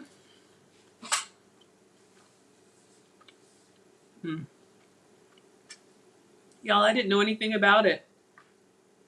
You're right, Erin. Definitely a meal. I'm gonna power through it. This may be my only meal today because, whew, it's a lot. But I've learned. Like I said, when I met my metabolic specialist, she told me I don't have a weight problem. I have inflammation, and I had never heard of that. And like I always say, and I'll say it again, there are some foods that we eat that your body tolerates really well, and you're ripping and running like a race car. And then there are some foods that we eat your body does not tolerate well, and it's trying to push through and process it, but you're running like a dump truck and you don't know why. And here's the other thing that I learned about inflammation. Unlike allergies, where you usually have an immediate and severe effect, if you can't have nuts or something like that, food sensitivities can be all kinds of different symptoms, and they can be delayed. Like I remember when I went on vacation with the boys and I went to that, Dollywood, and we ate everything, including the funnel cake. The next day, y'all, I don't want to be disgusting, but like I had so much like mucus like in my mouth, and I don't, I don't know if it was the dairy or the gluten. I ate everything. But sometimes you have, skin issues and you don't know why. Sometimes you get headaches and you don't know why. I had really bad joint pain, bad back, bad knees, just painful to move, always popping a pain pill. Sometimes you have trouble sleeping. Sometimes you're bloated. Sometimes you have weight gain, like all these things. And, it's really oftentimes it's what we eat, but I didn't know because chicken, coffee, dairy, gluten, citrus, all of that stuff was on my list and I was eating it every day. It's amazing. So Genesis says, I got tested a while back. You were in denial. Thank you for being honest. I was mad. Excuse me. When I got my list of substitutions, I was really mad because we talked about this in the virtual meetup. We eat kind of the same things, like what we were raised on or what's familiar to us. We eat the same few things and just rotate. So when you tell me I can't have coffee and I can't have chicken and I can't have oranges, I was like, what the heck am I supposed to eat? And that's where the substitutions came in, but I was in denial too. But I think I've shared with you all, excuse me, my story about how I knew it was true because all of those joint pain and all that stuff that I was suffering with, 48 hours after I started my substitutions, the pain went away. And 48 hours after any diet, you haven't lost a lot of weight. But I got up and I'm walking to the bathroom and I'm not limping and I'm not taking a pain pill. And I thought my mind was playing tricks on me. I was in denial too. But I went on vacation and I ate everything on vacation and the pain instantly came back. That's when I knew. Yeah. For me, it's what I was eating. So I had a decision to make. Once you have that information, you can kind of be like, la, la, la, la, la, or you can try it. Because other diets that I've tried, I was up and down with. So this for me is like I eat to stay pain free and the weight is coming off as a byproduct. So it's been life changing for me. I feel amazing. Aaron says, oh, I didn't read all of those. Your body. Aaron says, you were in denial. Your body told me different. My body told me different last month. I'm gluten and dairy intolerant. And you can't have alcohol? Yeah. Sometimes people can't tolerate that. So Aaron says, genetics play a role. Our ancestors were stationary, eating the same things forever. Then in the last 100 years, bam, we're eating everything from everywhere. I never thought about that. It could be. Because I know a lot of like Asian cultures and I don't know, maybe African cultures, they don't really drink milk after like infancy stage. But here, in different parts of America, milk is huge. But then I've also heard you should eat a variety of foods. Y'all, I don't know. I don't know.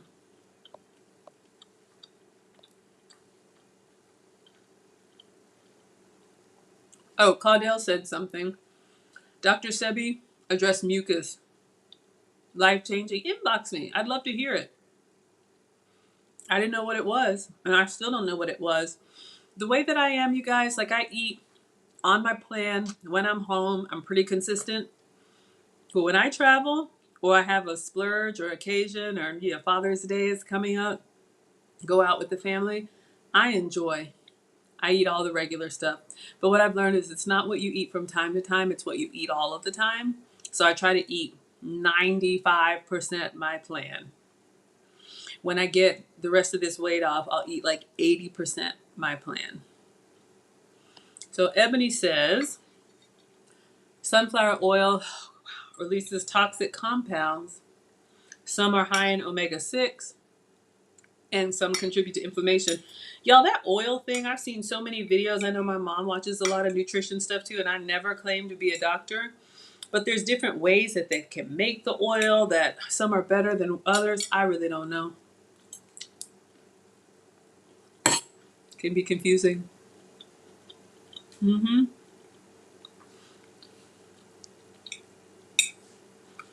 But again, for me, this is year 3 for me. I've been tested 3 times. Some things come on my list, some things come off my list. But what's been pretty consistent is gluten and dairy. So as much as I love breads, they don't love me back. As much as I love milk, it doesn't love me back.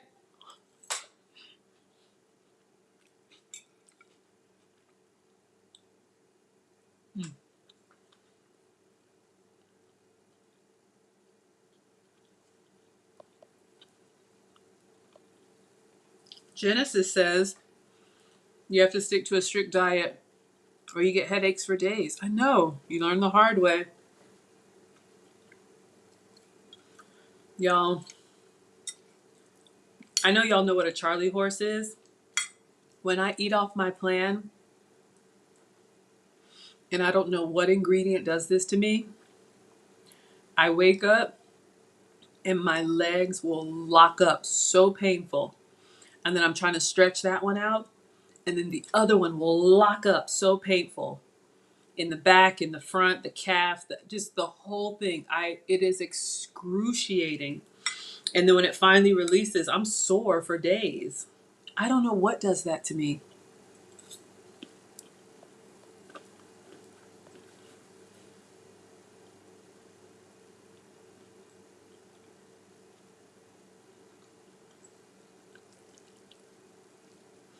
I wish amber waves of grain aren't my friend.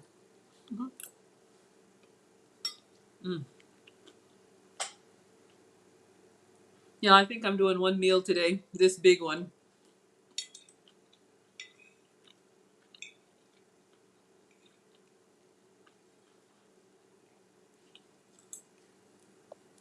But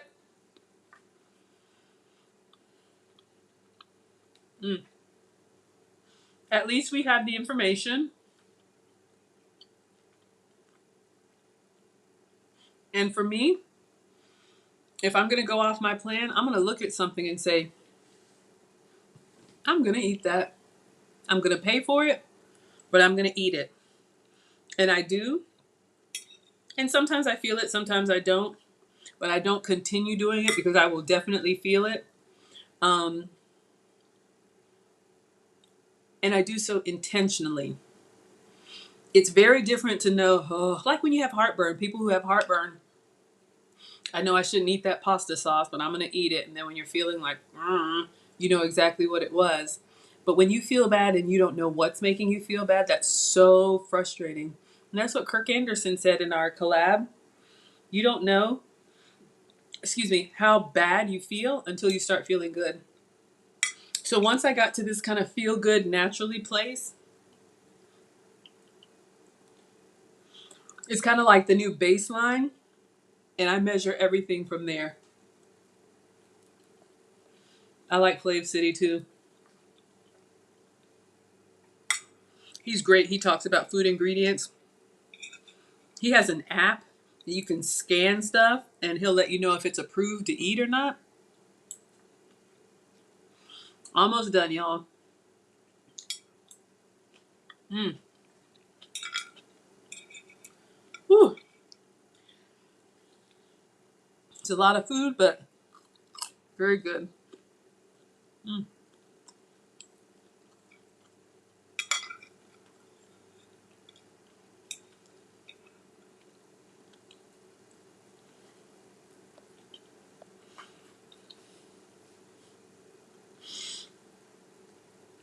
Genesis wants cheese pizza. Have some for me.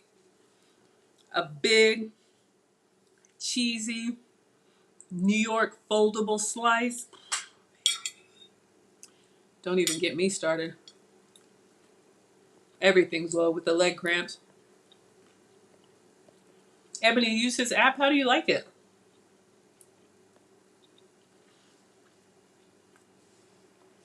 Erin was a massage therapist. I'm getting a massage tonight.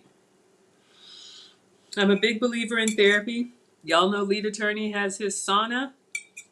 I have a massage table. I have all my service people come to the house.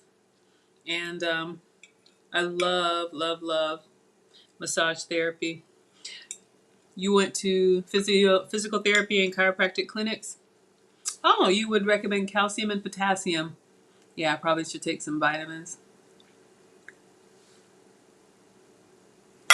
Oh my God. Oh, Ebony loves the app. Awesome. I love it. I mean, you know what? Whatever works. I'm like, I just want everybody to feel good and enjoy their food, you know? That's important to me.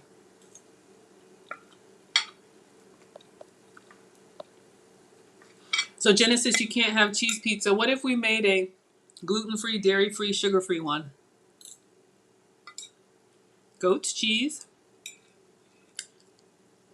sugar-free marinara. Were you the one that said you can't have cauliflower? If you can't have cauliflower, I can make you a chaffle. Chaffle pizza is really good.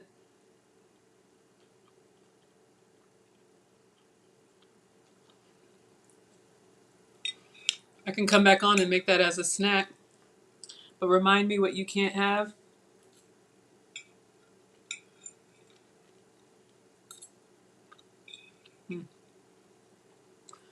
Almost done, y'all.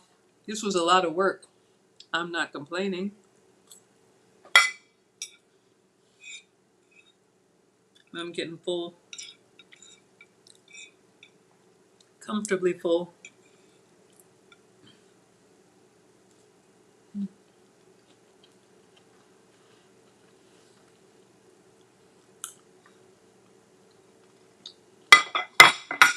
Woo! Take me away. Okay, Genesis. I'll do a late night cooking. Can you have so satisfying. So Genesis, thank you, Uncle Stu. Uncle Stu was here. Hopefully you saw it before I devoured it. My mom is on here, Uncle Stu, a great elder in the community, elder statesman, has a great YouTube channel, talking to single mothers and just so many things that are important. Please check him out and support him. Miles is hungry now. Y'all, you know, when I first started my channel, I would make the food and then I would hold up the plate. Uncle Stu called me out on this. Then I would end the stream. I'd be like, all right, everybody, thanks for watching. And I would go eat in silence. But Mona was like, you know what? Why don't you pull up a chair? We can chat and chow. So that's what I do. And then I'm torturing some of y'all. All right, so Genesis. We got lots of options for pizza for you tonight. Chaffle pizza. I can do chaffle cheese pizza. That's pretty simple. Turkey pepperoni. Pepperoni and mushroom, pepperoni, mushroom, and peppers. What would you like on your pizza, Genesis? Y'all, telling you that was good. I don't intend for it to be a mukbang. It's where they like stuff their faces, right? Like, I'm just hungry because when I start the stream, I'm already hungry. Then an hour in, I'm like, no pork. Yep, I got you. Turkey pepperoni. So, all right,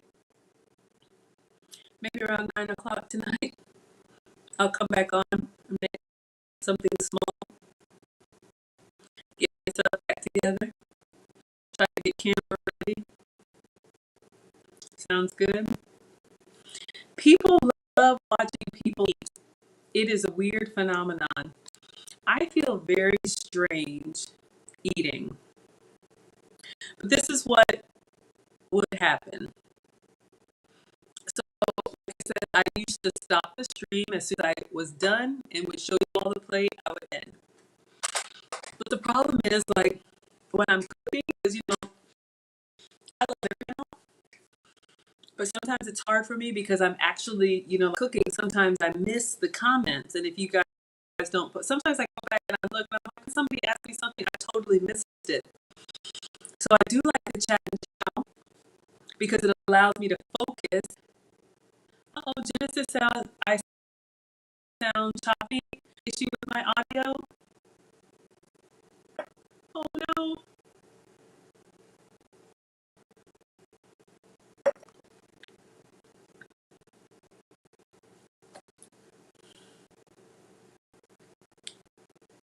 I'm just gonna keep going. I hope it gets better. If not, we can go ahead and wrap up. I'm sorry, y'all. I don't know what happens. It looks fine to me.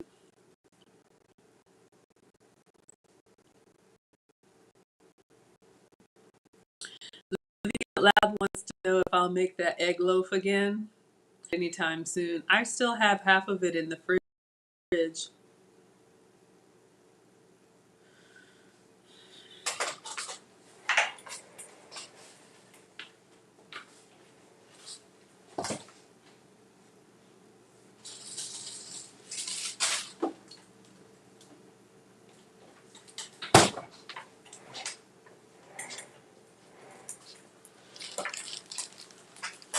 Let me know if it's any better, y'all.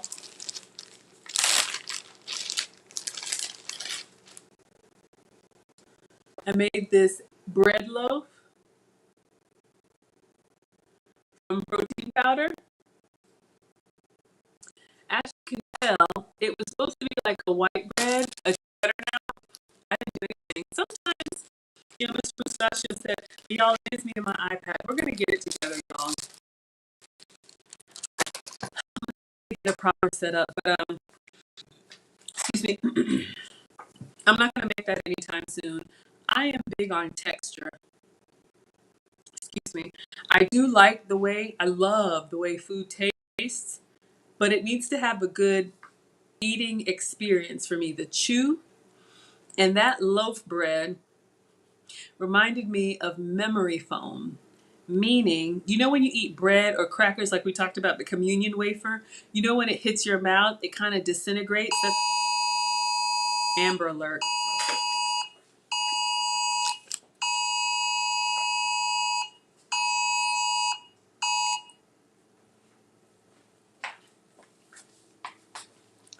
Good grief. Kid. Pray for the babies. Sorry, y'all. I had my phone. Still? Okay.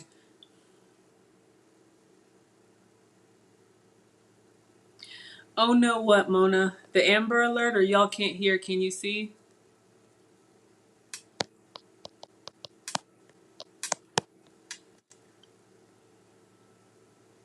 Oh, the Amber Alerts. Okay. Yeah. Watch out. Keep an eye out for the babies. This is Palmetto, Georgia, which is south of me. Better now?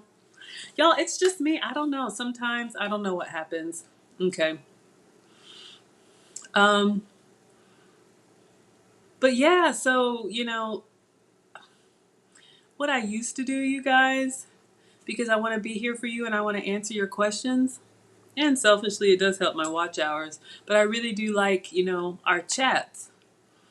If I don't eat, then what would happen is I would spend, all this time making my food, because this really is my food. I eat what I cook for you all. It's not just a demonstration. I'm trying to discipline myself. And so I only eat what I live stream because I said I'm going to get the rest of this weight off. And I'm like, what better way than to go public? But I would make my plate and I would set it aside. And then I would talk to y'all for like 30 minutes or an hour or whatever. And then we'd wrap up and then I'd go eat and my food would be cold. So I'm in a conundrum.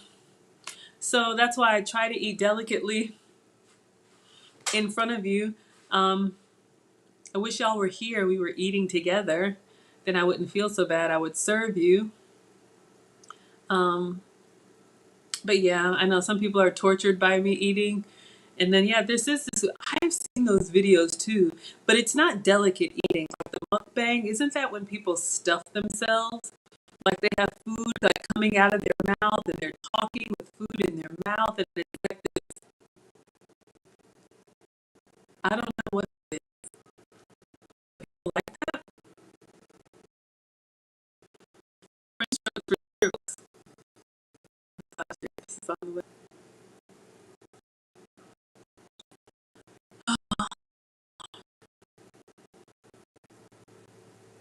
I don't know. Any other questions? I can let y'all go. We have been going for, oh wow. Has it been 3.5 hours? We made the pecans.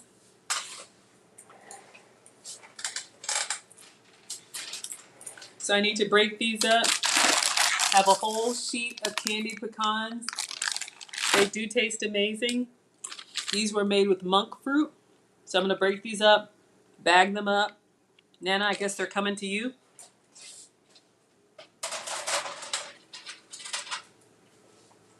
Because it's hard to stop snacking.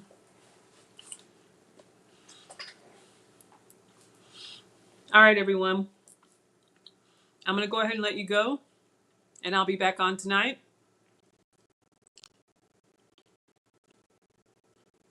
Now it's good. I have no idea what's happening. I don't want y'all to have a bad experience. Thank you all so much for watching. I think we'll do either 8:30 or 9 p.m. depending when I get off the massage table. We'll do pizza for Genesis. We'll do a chaffle pizza.